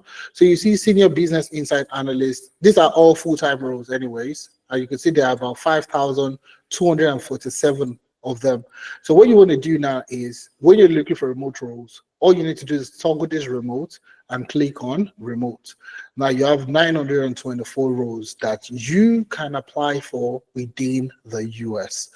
Okay, so you see this role, senior business and business insight analyst. This is a business analytics role. So you see roles like business analyst, business analyst, business analyst, business analyst. These are roles that are fully remote, and you see some of them are contract also. This is $51 to $56 per hour. This is a business analyst slash scrum master. This is up to $134,000 per year. 401k benefits and so on. Now, the only thing I would say from my own personal experience is some of these roles are fully remote, but they will want you to be in the US to be able to work in this capacity, in this role. So they need you to be in the US. So this particular job could be in, let's say, Texas. Okay, I'm just use Texas. All right, but you are based in Washington, okay? You are just supposed to be in the US. You are supposed to be residing in the US to work remotely in the US to do this role. But now the other thing is that you don't know which of these companies will say that. So what I usually tell most people, apply to as many roles as you can, okay? Apply to all the roles that you see in this section. That once you filter to remote, apply to the roles, to these roles. Apply to all of them. Let them be the one to tell you their restrictions and so on and so forth. Now, when you apply, you're likely going to get one. If you've learned, you've packaged yourself, apply to as many jobs as possible. So there are other roles like business data analyst that you could actually still apply to, okay, within the same capacity, okay, and this would open you up to all the roles within the space itself. So for data engineers, or you can actually just search for AWS data engineer or whatever role. I'm just going to say for data engineer, and you see you have remote roles for data engineer. You have 1,209 results that you could actually apply to. Data engineer, and these are fully remote. Remember, these are remote opportunities that you could actually apply to. Now, if you take a look at some of these roles, okay, some of these roles, you take a look at them, majority of them are looking for people that have experience. So you see, things we are looking for: 3+ years of experience in data engineering or data warehousing. Experience again in building and maintaining ETL and ELT pipeline, all right, and so on. Track record of developing and optimizing. So you see this BA in computer science, data engineering, or a related field, or equivalent experience in data. And you see this. So you see, most people will say that, oh, I need a computer science degree to get started, but that's not the case. They've clearly said how many or did they use there? Or related field, or again, equivalent experience. So experience is a trump card. It's the trump card that trumps everything that you have there. So if you have experience, I mean, you don't have to have experience. You don't have to have gone to school to study computer science or data engineering or whatever engineering course. Or related field is even as vague as possible. So anytime you see any career path and you say, or a related field, I mean, everything is related to one another in one way or the other. So you see, at the end of the day, experience is what you need to stand out in any job application you're applying to.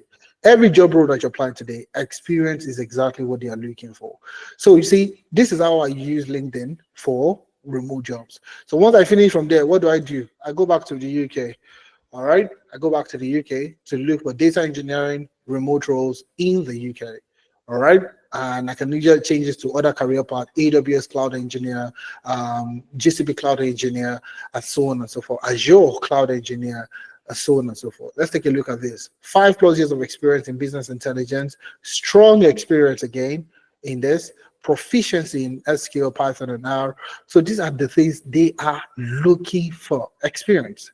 But now the posing question, I'm pretty sure at the back of your mind is, where do I get this experience? Okay, there are other places you could go to look for these jobs. Okay, other places like Flex Job. Flex Jobs is the number, I would say, is paid. In order for you to get the most recent, you need to pay for it. But I mean, you pay for it and you're getting literally remote jobs from literally everywhere across the world. I will show you something very interesting about this. So it's Flex Jobs. Find genuine remote jobs at companies that get it, that understand it. So you can see some of the companies they work with or they help you get a job in. Okay, so the beautiful thing about this is, let me just search for a role first of all.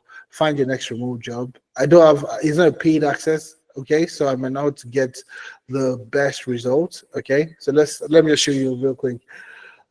Search for location. I would say Europe, even in the UK. Let's take a look at Europe. Uh, or let me see United States. United States. All right, excellent. Let's see what will give us. No resume, no problem. Let's go with that. Let's take. You have to put in. Let's just start with data analyst. Okay. Then let's look for business analyst. All right. So this is what I mean. You put in career path. All those list of careers that are in each of those career paths. You can take a look at that. Data engineer. Okay. Data scientist. Okay. Let's just add SOC analyst, SOC analyst, and let's put one more GRC. Okay, governance. Okay. Let's see. And so on and so forth. So you just click on next, and the career path are going to likely come up. So you can select everything: accounting, administrative, anywhere the job comes in, you can select them. Okay, computer IT, blah blah blah. Let's say you have less than 3 to 5 years of experience, depending on what you have. You put it there. Bachelor's, let's just say bachelor's degree in anything. So finding the best remote jobs, you see what it's doing. Active, remote, and flexible jobs is bringing out everything, and you can see all the roles that we talked about are currently appearing. So it has tailored all your search engine to provide you with remote jobs that you can actually take on. Okay, so there's something that I wanted to show you. So you see there is literally a button that will take you to work from anywhere. So 100% remote, hybrid remote. So if you're looking for hybrid, maybe you're in the UK looking for remote, that's a bit of hybrid, 1 or 2 days in work. That's exactly what you get from here. So there are quite a number of them. I provided you with a list. All you need to do is go to this list on the screen. If you fill the attendance form, my colleagues are put it in the chat, you definitely will get access to it. Okay. Okay. So let's go. Let's go. Cybersecurity. I'm actually a graduate. Okay, yeah, that's it. Okay, so we have FlexJob. Glassdoor is another one. Butin. Let me talk about Butin before I move on to the next thing. Okay, Butin is one of my favorites. I won't lie to you. Personal favorite. Okay, so let's take a look at Butin. Butin is UK startups. Okay, so UK, US startups. So I usually like to work with startups because you're implementing new technologies and so on and so forth. Okay, so I've not done anything in cybersecurity. So let's take a look at that. United States, and I'm looking for fully remote. Okay, sorry, fully remote, and I apply. Boom. All right, and I see jobs. So SOC analyst. So you see this. This was posted 15 hours ago. SOC analyst, Falcon complete hybrid. This is fully remote, so you can still apply for this. So once you select fully remote, you can apply for quite a number of jobs. So these are fully remote roles in the US that you can actually apply for. This was posted 15 hours ago, reposted 4 days ago. It means that they've not gotten somebody for this role. It's an entry level role. Okay, you can easily apply for this. This security operations center analyst. Let's take a look at this. What are they even looking for? All right, let's take a look at this. All right, so bachelor's degree or related field. Same experience. Experience again is coming out here again with Splunk, Sumo Logic, Datadog, or similar. Okay, so if you work with Splunk, fantastic. That's good experience enough. Experience with security monitoring, incident response, and threat analysis.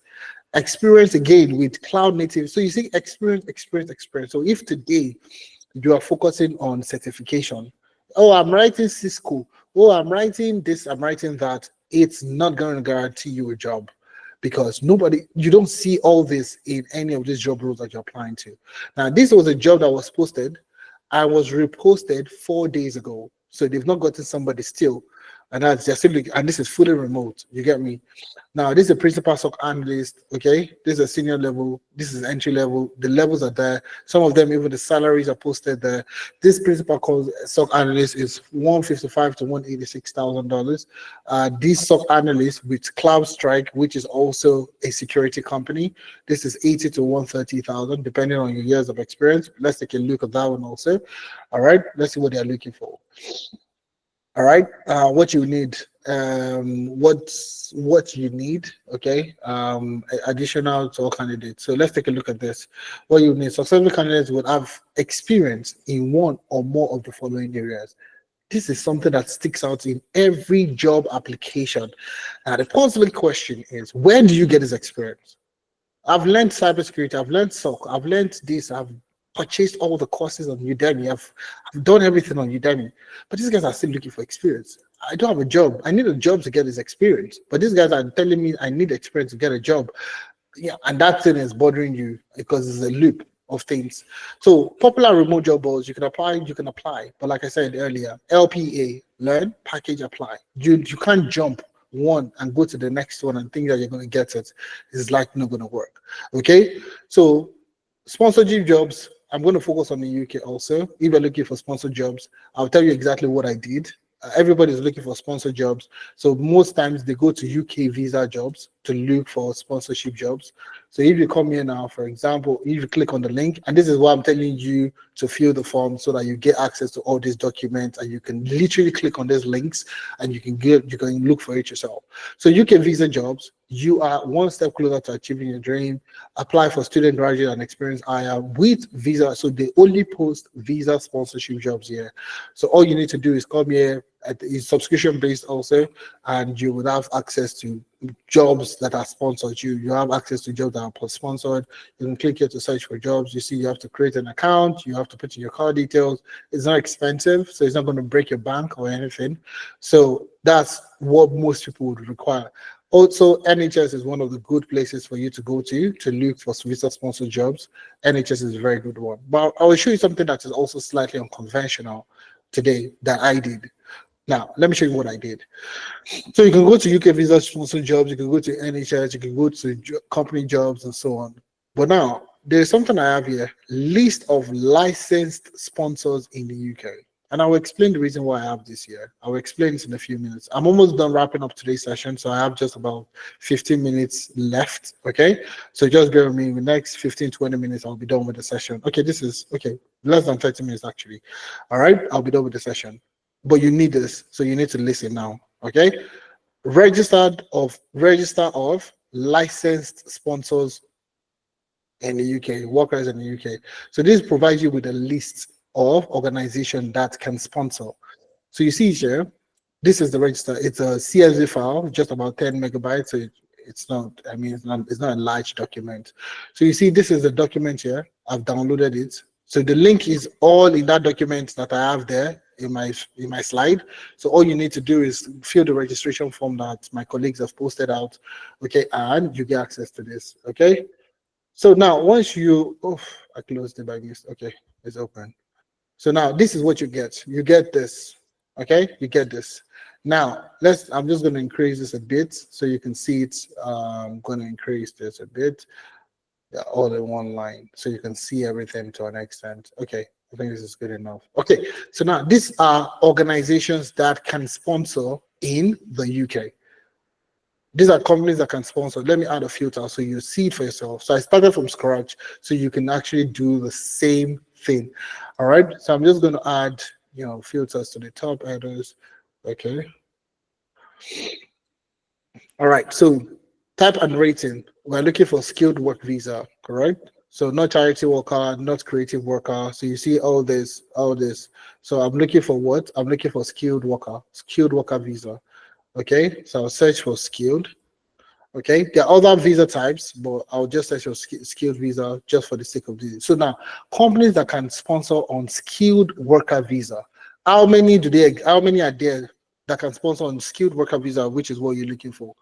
You have, in total, you have 110,000 companies in the UK that can sponsor you. On what? The skilled worker visa.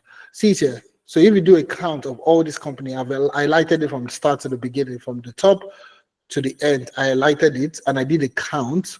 A count is giving me 110,000 and extra, 91 extra companies that can sponsor you in the UK.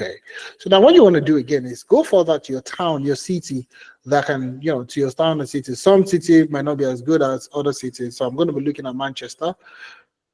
Okay, just because somebody said they're in Manchester. So you have quite a number of, you have Greater Manchester, you have Greater Manchester, you have Manchester, you have quite a number of Manchesters in here. So I'm just going to select some I don't know which one is which. So you might want, this is Greater Manchester, England, Manchester, Lancashire, blah, blah, blah. So there are quite a number. Let me just list, just for the sake of time, I'm just going to select all the Manchesters that I have here and select just Manchester. Now let's look at in just Manchester, out of that 100 and something thousand, how many do you have? You have 2,594 companies that you can apply to. All right. So in terms of strategizing, all right, majority of these organizations don't put out sponsorship jobs anymore. And this is coming from somebody that has worked in organizations in the UK. All right. And I've interacted, I've done interviews, I've led different interviews for different organizations in the UK. Majority of them don't put out sponsorship anymore. Why? Because they've been burned several times. Now, what do I mean by burned? They apply, somebody get a job, they apply for sponsorship for the person is working in the company, the person doesn't know what to do, the person is not as active, it's not as as proactive as they want the person to be. It's difficult for them to fire those set of people. Their employment laws, there are things, and it's just difficult for them to get rid of those people. So typically what they've done now over time is to mature. Okay, I'm going to put out a 6 months contract. Okay, in that 6 months contract, if you're not getting any benefits, you're not getting anything, if you do well on the job, fantastic, we can sponsor you at the end of your contract. And this has worked tremendously for most people. So if you are looking for a job, the fastest way to get a job is not applying, is not going to, I'm not saying you should not go to visa sponsor jobs, like, the UK visa jobs or NHS. These places will guarantee you to get a job. You can apply for jobs and you can get a job, so on and so forth. This is an unconventional way also that I used. Look at these companies and look at ways you can get into them. They can sponsor you on that skilled work visa. And remember, there are different types. There's a global business mobility, there is the, but majority of the time, there's the scale up, there's the skilled worker visa, so on and so forth. So there are other types of visa requirement that you can actually use in terms of sponsorship. So, but the skilled worker visa for tech professional, mostly you're looking at the skilled work visa. So you can see this is work A premium, there's a work A SME plus, and there's a work A rating. So all these are just rated based on the complexity of the company itself, okay, and the region, the town, and the company name. So you can easily search for this company and find out if they are recruited, get started on them, even just go to the job board, and if you see the company, search them here. Can they sponsor me? Okay, if they can, there's a possibility they can sponsor you at the end of the day. If you're enjoying yourself, guys, please give me a thumbs up, please. Give me a thumbs up. Thumbs up, thumbs up, thumbs up. So, okay, we're wrapping up anytime soon now. Fantastic. I love this. So, you see, and this is what I said earlier, follow who know road. Follow the person that knows the way. We've done this before, doesn't mean you need to spend another 2 years trying to figure it out. We'll do it for you also. All right. If it matter, how does Amdari help me? This is the last part. If it matter, how can Amdari help me to do this? Very simple. And we'll be doing this, you see, over time, and I needed to expatiate on that work experience. Most of these jobs roles that you're going to be applying to need you to have experience. And I've told you, and I will tell you again, your past experience is relevant. You just need to learn how to revamp your past experience. You just need to learn how to do what? Revamp whatever you're doing before. How do you convert it into career path you want to go into? That's exactly what you need to do. So work experience is the new goal. Every job post that you see has experience. So now this company did this research. They did this research for employers and job seekers last year. Okay, and you see most entry-level roles require work experience. This is work entry-level role. You just finished from university and you want to get a job. You need experience. Can you imagine? That's exactly what they're saying. So you see, 6% of the jobs that were posted last year required no previous experience. Only 6%. Okay, only 6% of the jobs that were posted last year needed no experience for you to get in. Do you know how ridiculously small that is? Now, 7%, at least 3 months of experience, internship, whatever experience you have. 23% of those job roles needed at least 6 months of experience. 36 of entry level roles, this is entry level roles, needed at least 1 year of experience. 36%. That's huge, don't you think? Entry level roles, 20% needed what? At least 2 years of experience. Now, at least 3 years, 8%, even bigger than no experience. 8% of the jobs that were posted last year, which are supposed to be entry level roles, require at least 3 years of experience. Now, you are not applying for entry level roles. Okay? Now imagine if entry level roles needs experience to get started. Talk more of you that you've been working as a customer rep the last 3 years, or you've been working in some other career path, and you're looking at transitioning. Okay, you need experience to get that job. Okay, so you see, entry level candidates or people that are applying for jobs, what are the things that really gets them declined when they apply for these jobs? Number one is lack of required years of experience. That has been a significant 49%. Okay, of them say that lack of required years of experience is why they got rejected. Lack of required technical skills is another. Lack of required soft skills is another. So you see, most job seekers lose out on job applications because they lack experience and the required skill set. And that's where Amdari comes to help you. The one-stop shop platform. Can you imagine? One drug that cures all diseases. All right? One-stop shop plus that provides you with everything. So when you're looking at learning, packaging, and applying, Amdari helps you to do all that. Now, let me show you to you.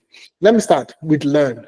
Learn. All I want you to do, like I said, please just fill the attendance so you have access to this, so it doesn't feel like you don't have access to this after the session. So please fill the attendance, you get access to it. So let's start with learn. All you need to do is go to, you see, www.amdari.io.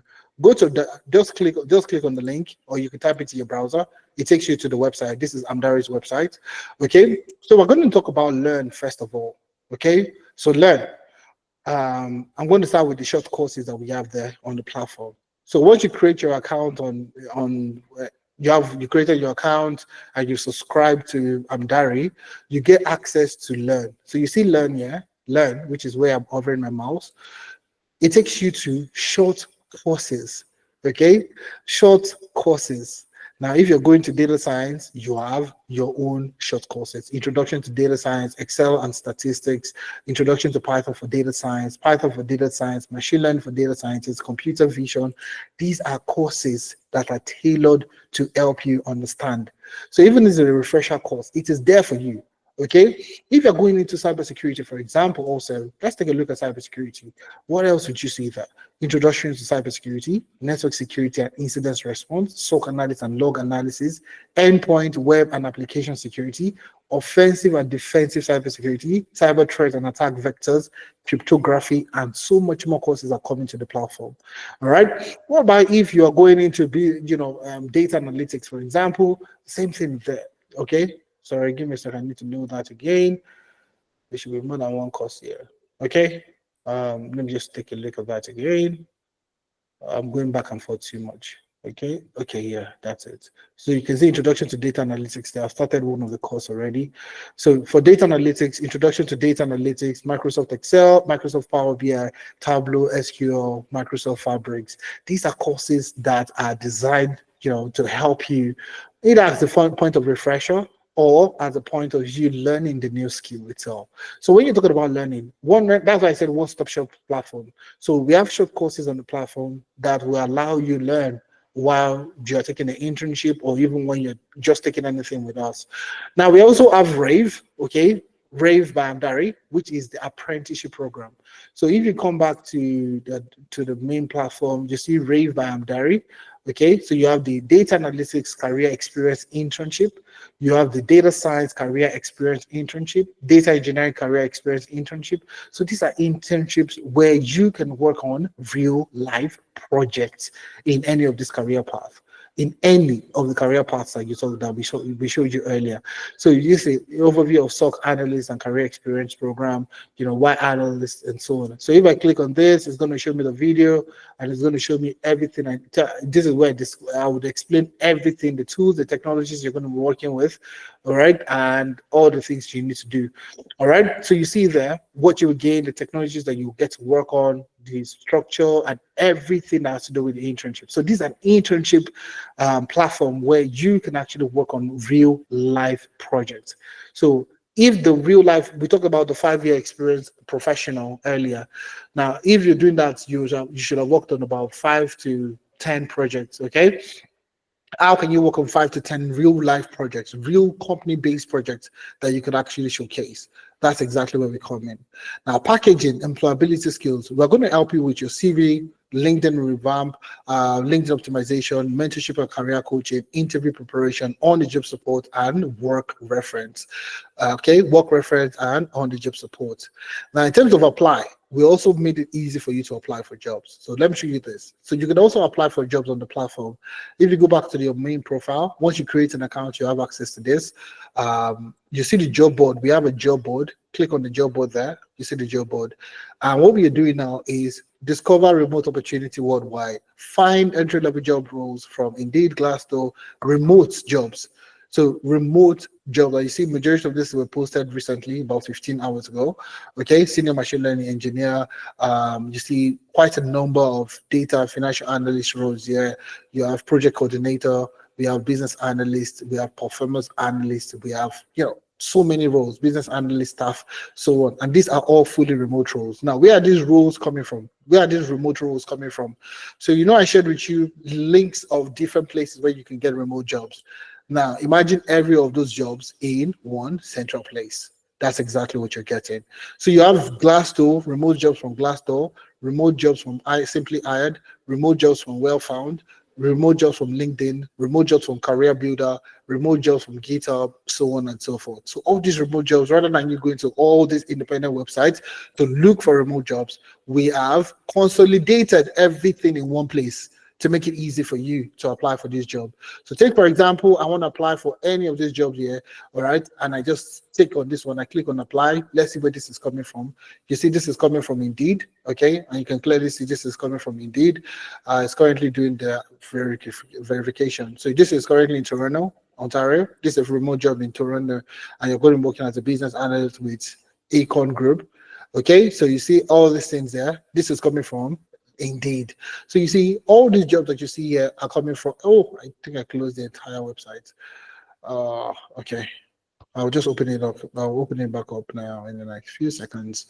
Okay, so you see all that jobs are coming from, you have access to the remote job board that you can actually use in applying for a job, applying for remote jobs. So you see, when I say one-stop shop platform, you can learn with our short courses, you can work on real life projects through the internship.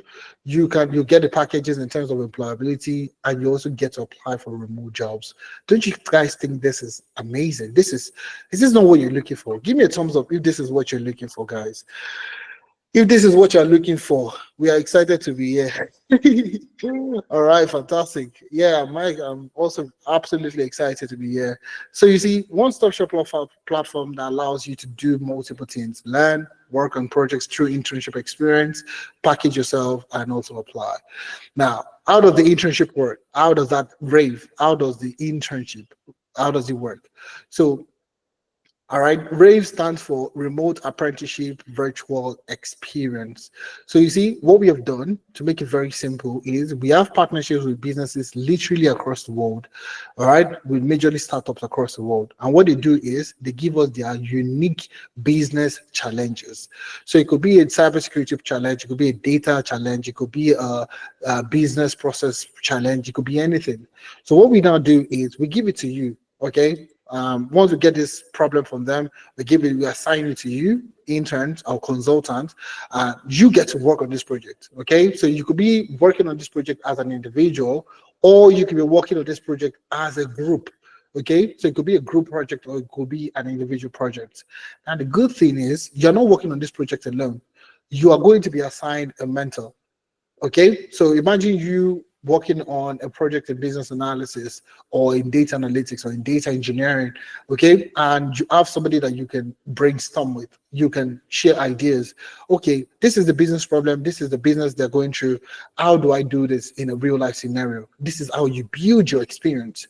So if you go for an interview and they ask you 4 or 5 questions, you would have worked on 4 or 5 projects, and you can use this project to answer these questions. Okay. Now, after you completed the project and you've come up with your recommendation, what do you do at the end of the day? You present your findings. Okay. There's a place where you are going to present your findings to the organization, and you can, you get evaluated, and your recommendations are either used within the organization or they have been, deployed. Okay. At the end of everything, you can add more projects to your portfolio to tell professionals, and this is something I needed to show you also. So if you go back to the website, okay, you see portfolio here. Also, you see, you get access to your own dedicated portfolio that you can share with recruiters. You can put on your CV and you can showcase the kind of projects you've worked on in the past. So you see projects I've worked on, dive into projects, discover the work that defines my expertise and deliver real world value. So you see all the projects I've worked on. You can see all the projects. I can easily take this link, okay, copy this link, and I'm going to put it in the chat. And you see, it's going to be a dedicated website for you, for your own project. So this is my own link. So if you create your own profile today, you would have your own dedicated portfolio website. So if I take that link now and I move to another browser, I show you and this is another browser, okay? All right. So you see, this is one browser, and this is the actual browser. So this is the browser. I've copied the link. So let me just quickly copy the link again, copy it to clipboard. I take that link and I bring it to another browser and I paste the link there. You see, this is what the recruiter would see. Okay, they don't see this, your full dashboard or your dashboard and all that thing. They don't see all these things, okay? All they see is your actual website. So you see your job title, all right, your portfolio, your project, your tools, your skill set, your contact me. So if I click on contact me, it takes them straight to the page where they can easily contact you. All right, and you can talk about the tools, the technologies you know how to work with, your experience, your education, and your phone number, email, and so on and so forth. Okay, so if you scroll down, you scroll to your portfolio website, they would see all the things that you have here. So you have your dedicated website that you can work with, that it's part of the package. Okay, you're not paying extra, this is literally default setting. You get access to your own website portfolio. So rather than you going to learn how to build HTML websites for your portfolio, you have it at the snap of your finger. All right. So what we're going to do for you, I've explained this several times already, so there's no need for me to dwell too much on this. With branding, project-based experience, and internship. So that's what you're going to be getting from the internship experience. Okay, so you're going to be working on approximately about 10 real projects across different industries.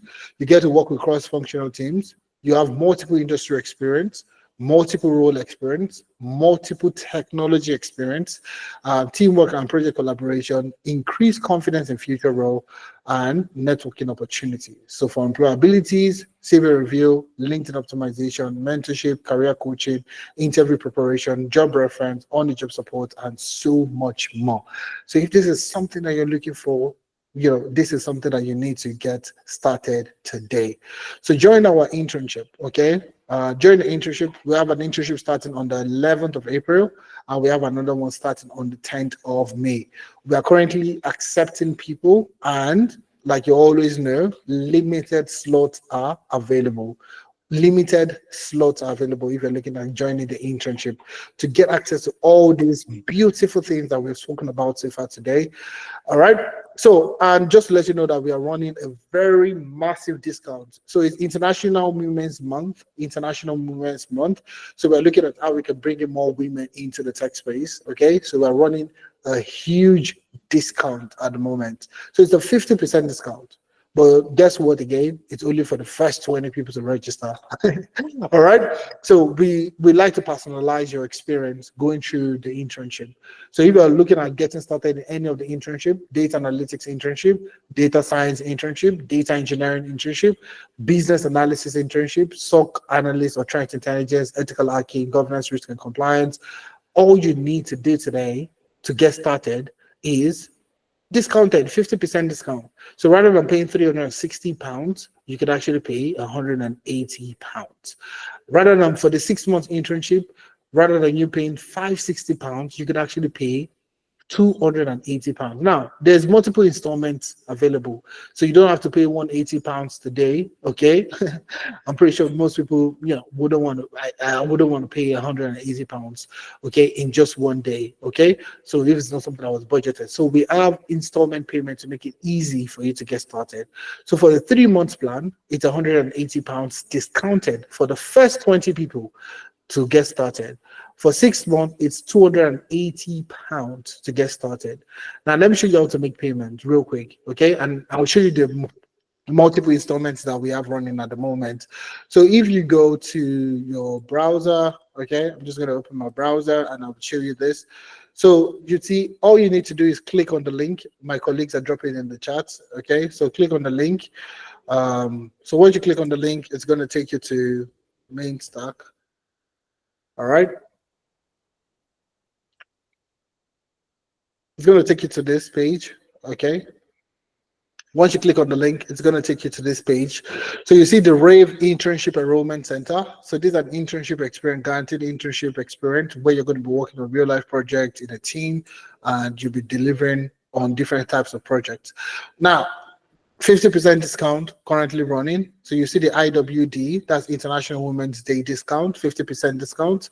The terms and condition of the discount is there. Available programs, data analytics, business analysis, data science, data engineering, governance, risk and compliance, that's GRC, ethical hacking and penetration testing, SOC and intelligence, SOC and threat intelligence. So like I said, £180 and £280 for 6 months. £180 for 3 months, £280 for 6 month internship. So now let's jump straight into it. Okay, 50%, 3 months. If you're looking to secure your 3 months internship, very simple. All you need to do is click on the secure your internship, and it takes you to this page. With this page, all you need to do is you can do a one-time payment of £180, or you could do a 2 monthly payment of £90, or you could do 3 monthly installments for £60. So you see, with 3 monthly installment, all you need to pay today is £60 to get started. I mean, that's affordable. That's very, very much affordable. That's like you just going out to go grab pizza for the weekend. So rather than you buying pizza this weekend, secure your space for the internship where you can gain real world experience and use that experience and get in a job that will pay you more than what you're earning today. All right. So you do the same thing for the 6 months internship, the same thing. But this now is slightly different. You also have 3 monthly payments. Okay. For this is £280, like I mentioned earlier. £280 for the 6 months internship. So this you can also pay in more than 3 installments, and all you need to pay is £93 and some change for the next 3 months. Okay, so for 3 months internship, all you need to secure a discount today is £60. For the IWD for the 6 months, all you need to pay today is £93 to get started. Okay, so these are very, very affordable for most people that are looking at getting started. And I would say this is once in 2 year kind of opportunity where you can actually get on the internship and use this internship as work experience and use it to get in the job that you're looking for. All right, so that's basically it. So once you have secured your discount, once you click on proceed, you put in your name, your email, your phone number, and all you need to do is pay for the product, and that's it. So once you've made your payment, all you need to do is click on the payment registration form. So come back to the form. Once you make your payment, you get a link already. But even if you don't get a link, you can always come back here to click on the payment registration form. So once you click on the payment registration form, you can fill the form. Your first name, your last name, your email address, your country of residence, your status, your phone number. Go on ahead. What career path do you want to go into? What internship are you interested in? Kindly upload the payment receipt. You can click on the upload the name of the account the payment came from, and yes, agree to the terms and condition. And so you can see you can either start on the 5th of April. So you can start on the 5th of April, or you can start on the 10th of May. Okay, so you can select any of this date for you to get started, and you are good to go. you're good to go. So that's all you need to do. All right, fill out the form and you are good to go in getting started. So if you're looking at getting started, I would say secure your discount now. Now. Secure discount because the discount is only available for the first 20 people to register. Okay, so I'm going to spend the next few seconds showing you the platform to show you the platform. Okay, I'm going to go to Google Classroom to show you some of the projects that you get to work on. All right, so I can see when I asked a lot of questions, first of all, we had a lot of data analysts in the house. So I'm going to show you the data analytics projects that, some of the projects they're going to be working on. So I'm going to scroll down to the bottom. Okay, optimizing order fulfillment. So you see, this is one of the projects that they worked on. The guys in the previous guys that started. So you see this optimizing order fulfillment. So you see optimizing Amdari work experience data analytics. So this is for an Irish-based business tech startup. So they run a third-party logistic company. So you see optimizing order fulfillment, a data-driven approach to eliminating backlogs. So this is an actual business. They give us their business challenges. So if you know somebody that works in the supply chain space, you would have heard of what we call backlogs. So take, for example, you work with Amazon. 50 products are meant to be delivered today. But unfortunately, something happened. They could only deliver 30. So it remains 20 to be delivered. So they take that 20 and they add it to the next day delivery. So imagine if they have to deliver 80 products the next day, 80 products that have become 20 with the 20 from the previous day, making it to 100 products. So out of that 100 products, let's say they can't obviously, deliver 100 products. What happens? Maybe they deliver 60. It remains 40 products that they need to deliver the next day. And that's how it keeps increasing over time. So this particular organization currently is suffering from backlogs. Okay, these backlogs that we're talking about. So now what are they looking for? That's the business problem. At Streamline Logistics Solutions, we encounter several pressing challenges within our order fulfillment process: mounting back orders, visibility gap, customers frustration, and escalating cost. So rationale of the project, obviously, what would you derive from working on this kind of project? The aim of the project, these projects primarily objectives are to develop an Excel interactive dashboard that provides unparalleled visibility into our order fulfillment process. Okay, so this is the data you're going to be working with. They provide us the data, and you just be working with the data. And the tech stack, you're going to be using Excel. Project enhancement, you're going to be using Office script for automation. So they also want to be able to automate it, that whenever they get to work the next day, key stakeholders are going to be getting, information about order completion, average delivery time, delivery impact, customer satisfaction score, backlogs, and so on and so forth. So that's exactly where this is coming from. So that's where the project enhancement comes in play. All right. So you see, and these are some of the projects. Let me show you another project. This is customer analytics.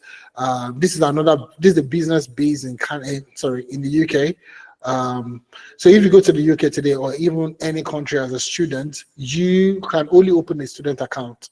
Okay, so this particular startup is a fintech platform. Okay, and basically they've identified our former student customers at Nova Trust Bank for targeted services, offerings, and upselling opportunity. So they notice that former students, when they finish school and they're moving from that student visa to like a work visa, for example, they don't use their platform anymore. Okay, so rather than moving from the fintech platform to continue using the fintech platform to receive their salaries, they transition to like a traditional bank. So HSBC, Lloyd's Bank, and so on and so forth.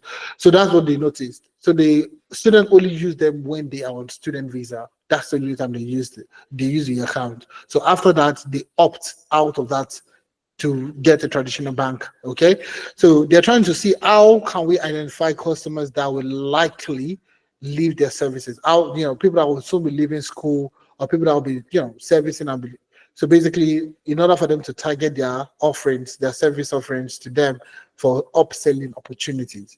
So this is an actual business. that's giving us their challenges, and we are working on this. You'll be working on this in order for you to come up with targeted recommendation on what they need to do to get started. All right, and that's what you get to do across all different career paths. Let's take a look at the business analyst. All right, I'm going to take a look at the business analyst, and this is Mayfair e-com project, and you take a look at it. These are the guys that started last month, the month of March, okay, month of February, sorry. So if you take a look at the project delivery, so you see here execution guidelines, okay. Let me take a look at the project document, Mayfair project briefing. So let's take a look at it. So Mayfair e-commerce platform, product management and customer feedback analytics. Mayfair is a fast-growing e-commerce startup expanding operation in South Africa. They have been recognized for their innovative strategies in digital commerce. The company has secured funding to enhance its online shopping experience. Having secured funding for its initiative, Mayfair aims to solidify its market position by enhancing both workforce management and customer purchases and engagement. Now, this is an actual startup, okay? They've gotten funding based in South Africa, and they're looking at scaling their operation. So now, what's the first major hindrance they're having? However, due to limited proprietary data, Mayfair is exploring the integration of open source customer reviews, such as those from AliExpress. They could also get it from Amazon. So building their own AI chatbot or building their own sentiment detector. So when somebody gives a review, they should be able to know exactly is it positive or negative. So on this particular project, the business analyst is going to be working with different professionals. So you see, just going to be scrolling down so you can see the other professionals you are going to be working with as the analyst. Okay, so you see it here, the team. Roles and responsibility. We have the project management team, the guys that are going to be working as project managers. We also have interns that will be working as project managers. You, the business analyst, you'll be working on this requirement gathering and KPI definition, aligning data insights with HR and business needs. The data engineering team. So they're going to be getting data from AliExpress, customer reviews, and all that. You, the data engineer, you're doing web scraping and customer reviews, data preprocessing and storage, integration of data pipelines into analytical platforms. And the data scientist, usually on the data science team, you would also be working with models development for sentiment analysis, NLP, and so on. Data analytics, you'll be doing your exploratory data analysis, visualization, and doing all the reporting in Local Studio for reporting, okay? So you also have the software development team that will be designing the website front-end aspect of the project itself. You have the UI UX team. So it's a full team, and you'll be working either as a business analyst or a data engineer or a data scientist or a data analyst or a software developer or a UI UX developer. So it's quite extensive, and this is exactly the process you get to work with. So you see, it's a detailed document for what, so you're going to be working like a consultant, if I'll put it that way. You're going to be working in the capacity of a consultant where you'll be delivering on this project, and you'll be the tight deadlines. So all the questions that they will ask you during the interviews, you would likely have answers to them. Okay. Looking at cybersecurity, let's take a look at cybersecurity. Let's take a look at SOC actually. So let's take a look at SOC. We had to break it down into, so these guys are started this month. So you see now, let's take a look at what they are doing at the moment. This general stand-up project one, you see, this is Secure Shield, phishing and incident response. So this is the briefing. I'm going to show you the project itself. Okay, just give me a second. So this is Secure Shield SOC analyst. Okay, so let's take a look at this. This is guys going into SOC. So phishing and incident response and email analysis. So this is for an actual business. Secure Shield Cyber Defense is a global security firm specializing in threat detection, phishing analysis, and cyber threat response. Okay, so the tools you're going to be working with. Okay, so our dedicated SOC team monitors, detect, and respond to security incidents in real time, ensuring business remains secure from cyber threats. So you're going to be working with tools like Virus Total, URL scan, your Google Safe browsing, UHI's lookup, and so on and so forth, Wireshark, and so on, Shoulder, and all. So the business problem: phishing attacks are a major cybersecurity threat. tricking individuals into revealing login credentials, financial details, and so on and so forth. So what are you going to be doing in this project? Analyzing phishing emails and URLs, extracting indicators of compromise, verifying phishing URLs, using security tools, document findings, and recommend mitigation strategies. So you see everything is broken down into weekly activities. Week one, you're going to be doing recon and phishing and analysis. Week two, week the other week, you're going to be doing email header analysis and threat intelligence. You're going to be doing incident response and reporting, report documentation and IOC sharing, and so on and so forth. So it's very detailed to what you need to do to get started in the work of a SOC analyst. So the moment you start to work on this kind of project, and these are all real projects where you can easily talk about this and you can share it with any recruiters to tell them that these are the projects I've worked on, while I'm working with Amdari. So you carry the title of SOC analyst, okay, SOC consultant, okay, data analytics consultant, data scientist consultant. You can work with us. So nobody's going to put internship in your experience. All right. So out there, you'll come off as a consultant, and you can use this consulting experience in getting started in your desired career path. So it's a whooping 50% discount. And like I said, it's a once in a lifetime opportunity, I would say. Okay, so 50% discount for 3 months, 50% for 6 months. In order for you to get started for the 3 months, all you need to pay today is £6. All you need to pay today is 93.33 pounds. Okay, for the guy that wants to start 3 months internship, it's £60 to get started. And like I said earlier, it's only available for the first 20 people. 20 people, 20. All right, so I think I have enough time now to take some questions. In the next 15 minutes, I'll take questions and we can call it a day. All right, so if you have any question, you can put it in the chat or you can raise up your hand. I'll be asking people to ask their question. All right, I can see some questions in the chat. My colleagues have been answering, so let me just see if I can take somebody's question while I'm looking at. Klaus, you want to ask your question? Let me ask you to unmute yourself. Okay, so you should be able to unmute yourself now. Klaus, do you want to ask a question real quick so we can? Klaus, are you there? Solomon, Olorunfemi, how are you? Klaus and Olorunfemi. Yes, if you have any questions, please, you can ask your questions. I'll be happy to take your. All right, thanks for your time. Can we change from SOC analyst to GRC over time? If you're doing a 6 month internship, you can have a split between, you can have a 3 months of GRC and a 3 months of SOC. So that's okay. I mean, if you're doing 6 months, you can do 3 months for GRC, then 3 months for SOC analyst. That should make sense. How many projects are we going to work on in HR data sets? So we have HR data that you can work with. So we don't have an HR analytics. We have a data analytics. So HR will definitely be one of the projects, maybe one or two of the projects you get to work on, but it's not the only project you're going to work on, unfortunately, Esther. All right, we don't have a dedicated HR analytics pathway at the moment. Okay, so if you're going for the data analytics internship, you get to work on supply chain, logistics, HR, performance, customer, and so on and so forth. There are quite a number of things you work on. HR is definitely will be at least 1 to 2 of the projects you're going to be working on. Would you consider adding other courses to the Amdari website, like software development, software testing in the future? 100%. Okay, these are the ones that we are starting with because we know there's a high chance of you getting a job. We're not going to be doing quite a number of career paths, and that's because some of these career paths you can learn them, but what's the guarantee that you get a job at the end of the day? So that's exactly where we come in. So we want to guarantee that you get a job at the end of the day. That's exactly what we're looking for. So we are looking at in-demand career path that will get you that. Can I pay the fees after I land a job? I currently can't afford the fees because I don't have a job. Some people may be in the same shoes too.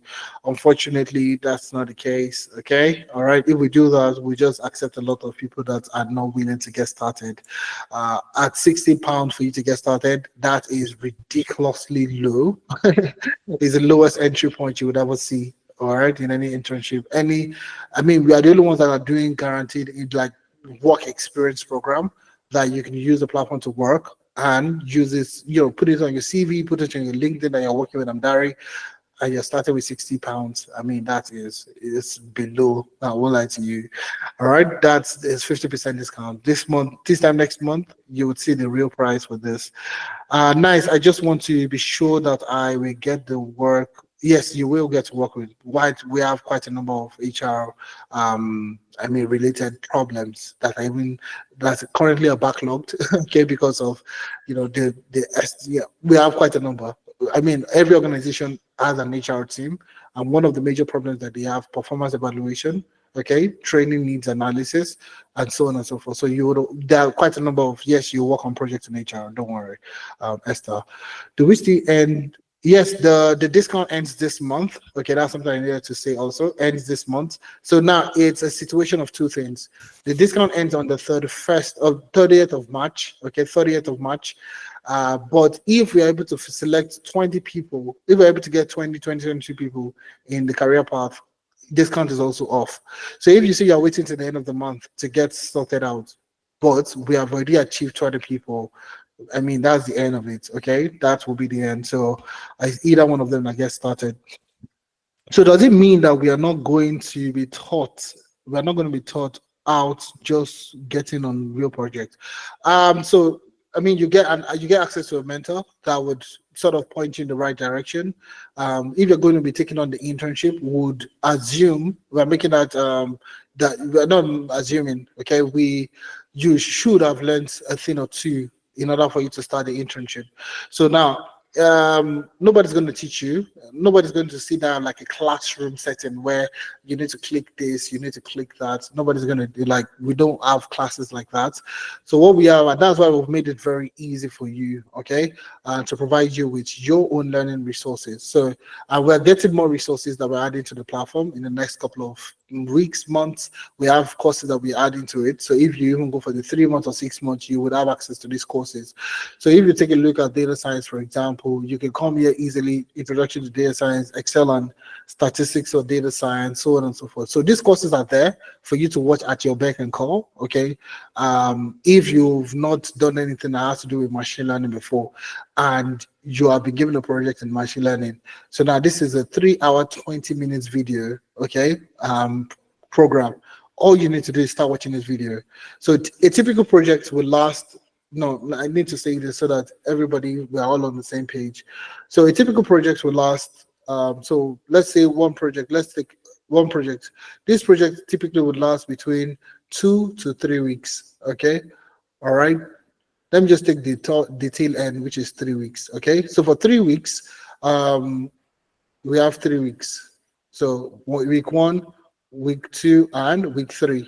So for each week, the maximum we're expecting you to the minimum you should do every day is 1 hour per day. Okay, 1 hour per day. That's what we're asking you for. Okay, so if you're good getting on the internship, one project would likely take about 3 weeks. So in that 3 weeks, Monday to Friday, okay, if you do 1 hour Monday all the way to Friday, at the end of the week, you would have had 5 hours dedicated to that project for that week. You do that the same thing, another 5 hours, another 5 hours in week 3. So 5 hours in week 1, 5 hours in week 2, 5 hours in week 3. That's a total of how many hours? Total of 15 hours you have dedicated to this particular project. Now, if you've not done machine learning, for example, before, okay, and you've been assigned a project where you're going to be deploying machine learning and you've never done this before, fantastic. Now that you're doing this, if a typical person is giving 1 hour every day to get 5 hours at the end of the week, if they've done machine learning before and they're doing 1 hour every day, it's okay. But if you've not done machine learning before and you want to work on this project, you have another 3 hours, 20 minutes to give in order for you to learn it. So instead of doing 1 hour every day, you likely would have to do about, maybe say, 3 hours of learning and working side by side at the same time. So if you do 3 hours, or even if you do 2 hours, let's just say 2 hours, 2 hours every day, Monday to Friday, all right? It means that you would have done how many hours? You would have done 10 hours, okay? 10 hours. You do that for the next 3 weeks, you have gotten what? 30 hours of project experience and learning experience. So, I mean, if you have not done it before, we have the resources that would you can use in working on the project. But nobody's going to be telling you it's time for classes, come to class, and all that. And that's something that you need also, especially for people that want to get into a job. If you get a job today, nobody's going to be telling you to go and watch this resource, to go and work on this project. Sometimes the project is just going to come from nowhere, and you will need to go learn it in order for you to work on that project or complete that project. So take for example, one of my experiences, I'd never implemented, data bricks before. All right. But for that, the data set I was working with was so large, was so big, okay, was very, very massive. Okay. And I needed to implement some data science activities. Okay. And Databricks was what was recommended. I had never used Databricks before. Did I go and meet my boss to tell my boss that I need a course on that data bricks? No. What did I do? I went on YouTube. Okay, I went on YouTube, I bought some courses on Udemy, and I was able to watch it, implement the project, and I still did the project in due time. Yes, it's more time for me to learn and also implement, but that's essentially the work culture that you're going to be bringing on board here. Okay. All right. So let's see. How many hours? I think I've answered that question. How many hours in a week do we work? Is Monday to Friday, so you're not working weekends. None of our guys will work on the weekends. We're making a real life working experience Monday to Friday. Yes, they can respond to your chats in the group and all that, but Monday to Friday, minimum of 1 hour per day for the next 5 days. You have sessions with your mentors, with your coaches, and all that. So it's structured to the way it suits you best. Okay. I'm currently working as a GI analyst. Which of these courses do you think will be best for me? So, without a doubt, either data analytics or data science will be the best for you. Okoyemi, do you want to talk? Do you want to ask your question real quick? Yes, please. Can you hear me? Good evening. Yes, good evening. Yes. Okay, so well, I just wrote because I think I followed you yesterday on YouTube, with Okay. Tolu or thereabout. Yeah, Oh, fantastic. I was asking about SOC analyst and GRC. So still being bothered about it because like I said, I've been, doing some trainings on cybersecurity. And so what I wanted to know is that, well, I think I have a transferable skills for GRC, but I Okay. would love, yeah, but I would love to, have some foundations, with SOC, you know. So I don't know if that is possible. Although I just enroll now, but I've not select any of the programs, but I'm just trying to get a clarification. Okay. So, like I said yesterday, you could do the two of them. So you could do a 6 month internship. You can pay 280, okay, and you get access to 3 months of GRC and 3 months of SOC. I don't know if this works for you or for me. Okay, so but so if I'm going to be spending 6 months now Yeah. before for the Which one would you internship, like to start? Yeah. well, I would like to start with the stock, just to have the, Yeah. to land a job, particularly to land a job in SOC first. Then Mm-hmm. after some time, transition into GRC because I believe that GRC will work for me over time, you know, Okay. based Yeah. maybe Sure. family or something, you understand. So because Yeah. I'm a I do. nursing Yeah. mother at the moment, I'm on maternity leave. I've been trying to transition. So that's the Okay. thing. I'm just trying to take time, now to do some of these Have you things. done any form of training in SOC? I haven't done any But internship in SOC. no, I mean I've just been training. doing cybersecurity. I've just been, training. No, I've just been doing training on cybersecurity essentials, which has to do with Wireshark, and but Splunk. it's just Anything around Splunk? I've not used Splunk. I've not used Splunk. It's only Mm, Wireshark and the Nmap and one or two things like that. So okay. and it feels like there are so many things that I'm being taught at the moment. So I just want to get my hands on. Okay. and within 3 months, get a job that you are practicing or you are working, you are earning money, then just an entry level job, then over time you'll be able to stand your ground to say, okay, this is what I actually wanted. But that's just it. Yeah, so yeah, starting with stock would be good. I honestly there but you would hardly get entry level jobs in the tech space now. There's nothing really like entry level job. Most of those jobs, and that's why I took out time today to show you platforms, jobs that majority of the things they would need you to have experience. Okay, so this is where the internship comes in play. So we're going to give you short courses. We're going to provide you with short courses. So even if you've not done any, you would likely have to do more. I'll say this: you would likely have to do more than the person that has learned it before. Okay, so you see here you have SOC analysis and log analysis. So you have security analysis, you have log analysis, you have some practicals, you have some projects that are going to be in there. Yes, you have to do this. So if a typical person has done this before, that has used Wireshark, that has used Nmap, that has used Autopsy, they've done all these things before, if the person is giving 1 hour every day, okay, I mean, you likely would have to give about 2 hours every day. Okay, so you have to do it habit more than the person that has not done it before, that has done it before. So, is that something you can do? Looking at the time, looking at your schedule and all that, is that something you can do at this point in time? Yeah, you mean from your hand, from Amdari to do 2 hours? You dedicating 2 hours to the projects you're going to be assigned to. Can you give 2 hours every day Yeah, for the next? yeah, I can. Yeah, I Yeah, can. sure.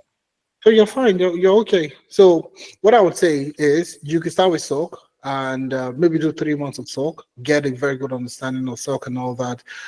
If possible, like at the end of everything, the goal is to get a job. In that 3 months, we revamp your CV, we revamp all the things that we need to do for you, and you start applying for jobs. Okay. So let's say in the next 2, 3 months, you're able to get something, or even maximum 4 months, you're able to get something.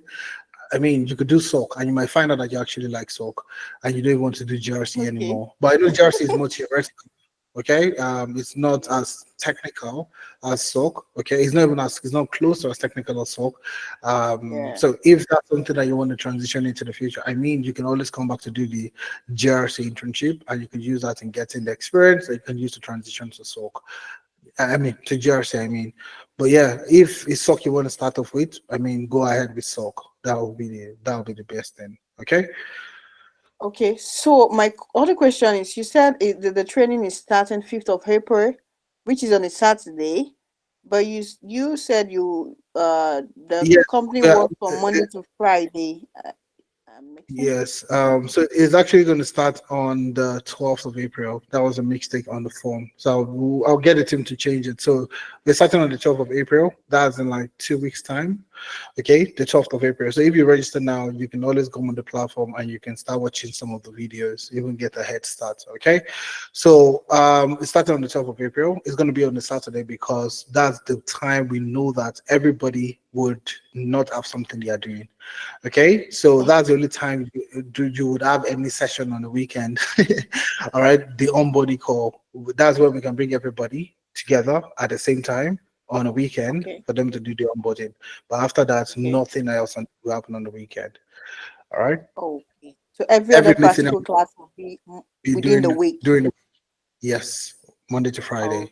So you okay, it's have your good. weekends. Yeah. Okay, so it's good for them to change the form because I just went to my calendar. I'm like, oh, Saturday is fine. So I was Yeah, thinking every Saturday will be for the training. So, well, thank you it's for not clarifying that. a internship, yeah. Yeah, like the Yeah, normal yeah. internship thing. Yeah, it's fine. Yeah, awesome. Looking forward to having you appointment. And thanks a lot for joining and registering also. All right. Yes, please. Can you also So direct on the Amdari platform what to, just to type Amdari on the Google search? Is that all? yeah, just go and search Amdari. Once you search Okay. Amdari on Google, sorry, mine is already automatic to so if you search Amdari, you would see the website there. So it's amdari.io. So once you click on the website, it takes you to Amdari, okay, and you have everything there. Okay, so Okay. you can start, you can create your own account. You can start to, once you create your account, obviously once you register, we will send you an email in the next couple of days. Okay, and then you can get access to the back end to your account. So your account currently, if you click on learn, you might not be able to see the courses that you can work with, but once you've created an account and we have your email, then you have access to the short courses that you can start to watch today. Okay, All make right. sense? Yeah, Yeah. awesome. Thank you. Okay. All right. Yusuf is saying, I'm currently working as a GIS analyst. Which of these courses do you think is the best for me? So, data analytics or data science will be the best for you. Those are the two that I feel like will work the best for you. Okay.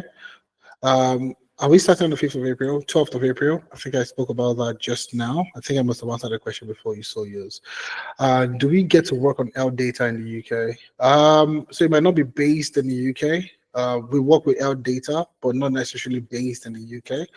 I will show you one real quick so you see exactly what I'm talking about. So the guys in the November cohort, let me be sure, data analytics, okay?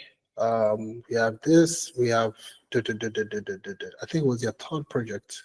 Okay, healthcare analytics. So this was based off, like I said, we work with different startups literally across the world. So this is for a startup in the Gambia, if I remember. Yes, the Gambia, leveraging social determinants of health analytics to address health care disparities in Gambia. So you can see everything about HealthLink. It's a leading provider of healthcare data that specializes in health in data-driven approaches to addressing health disparities, and that's basically it. So this is what they do. What are the business problem? This is an health-related data case study, I mean, and that's exactly what you're going to be working on. Like I said, these are real-life projects that you're going to be working on to get you the experience that you need. All right. So I just started this data and this advise me to go for the internship, or there are some backup that I need to get before the internship. I would advise you, depending on how extensive your training is. One thing I have noticed running this is uh, different training, different experience. Okay. Some people have finished their training and they still don't know much. Okay. Some people have started the training and they are okay.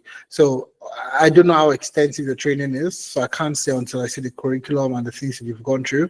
And that's one of the major reasons why we launched the short courses that we have on our platform, because there was huge knowledge gap. So somebody says they know Power BI, for example, but they don't know how to use M language, or they don't know how to do Power BI service, or they don't know how to write DAX properly. How do you determine this? So that's why we have our own short courses that would now, fill in the gap. Essentially, they'll fill in the gap and ensure that everybody is sort of on the same page. So you see this now: introduction to Power BI and data modeling, intermediate Power BI DAX and Power BI and dashboarding, and you still have Power BI service, row level security, so on and so forth. So you see, we have our own courses that will sort of fill in the knowledge gap. Like I said, we are still going to be developing more courses so that it's easy for you to be on the platform and learn as much as possible while you're going through the internship. So you have nothing to be worried about. Please, this is Klaus. I wish to know if you do work on career path in project. We do have a project management course program that is going to be starting in about 2 months. In less than 2 months, I would say in less than 2 months. So if you want to go into project management, definitely we have something that will be coming out in the next 2 months. Okay. You're meant to, you are only mentioning business analysis. Does it mean that project management is not part of it? Yes, currently it's not part of it. We have project management that will be coming out in the next 2 months. I am interested and willing to start tonight, but I need some more clarity on a phone call. If that's possible. I didn't join earlier enough. Da, da, da, da, da. Oh, yes, sure. Olabingpe, please fill the attendance, okay? And we will definitely reach out to you. Okay, a call will be placed to you. I have tried to access the learn section on the Amdari website, but it's saying upgrade to yes. Like I said, it's not free. I wish it was free. All right, Samuel, you have to be registered in order for you to get access to the courses that you see there. Okay. Must you have experience in tech to register? Not extensive experience. I would say knowledge, basic knowledge in any of the career paths will be okay for you to get started. Olabingwe, the team will drop you a link for clarity call. Okay, yes. So my colleagues are doing that already. Samuel, are you da da da da da da da da da da da da da da da? You said projects will likely be last for 3 weeks. What if one is able to complete the task before 3 weeks? So each project, like I said, the complexity of the project would determine the duration. So if the project is, if it's something that we know you can complete in 2 weeks, you definitely get it 2 weeks. Some projects are 2 weeks, some projects are 3 weeks. So depending on the complexity of the project, that's what you would either get 2 weeks or 3 weeks. Okay. I think my colleagues are answering most of these questions in the chat, so I don't want to take. Oh, I've taken more than I've paid since a week ago. I don't have. Yes, don't worry, you will get access to the website. We don't want to give. Okay, we'll definitely work on that this coming week, Esther. So you get access to it this coming week, but by God's grace. Okay. All right. On a full-time job, how do I cope with the project? I mean, you do 1 hour every day. You do 1 hour every day. I remember when I was looking at transitioning to, I was doing more than 1 hour every day, learning new technologies, working on new projects, and so on.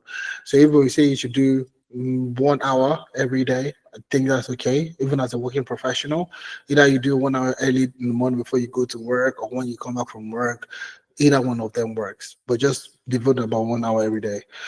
All right. Will I get access to the platform if I a full pay full a day to the program? I mean, if you pay in full, if you miss out on a discount and you want to pay in full, fantastic. That's okay with you. That's 100%. You get access to the platform, no doubt about that. All right. We're taking the whole day. I don't want to take too much time anymore. This is almost 10 p.m. West African time. This should be like late 9 p.m. The guys in the UK.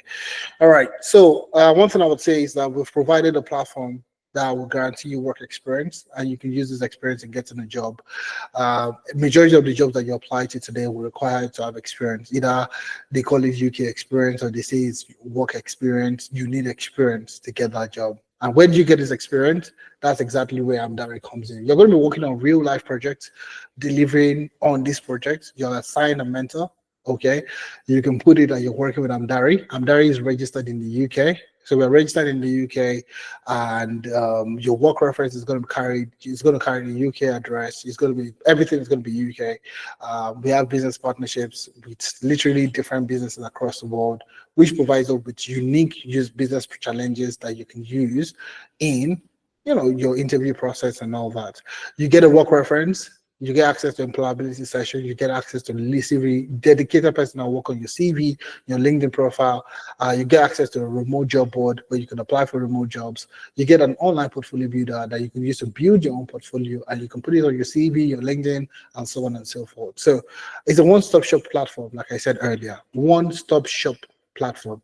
One-stop shop platform that guarantees you everything and provides everything for you, from learning to packaging to application.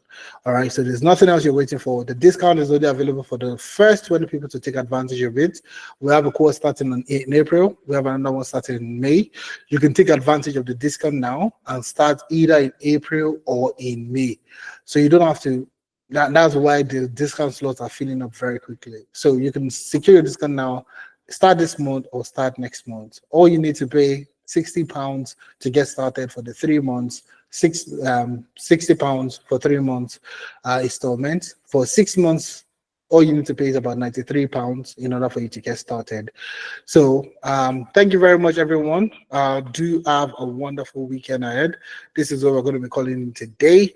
So if you had a wonderful time, guys, I want you to drop a 10 in the chat. If you had a wonderful time today, please put a number 10 in the chat. Number 10. Number 10. I may not be able to take all the questions, okay?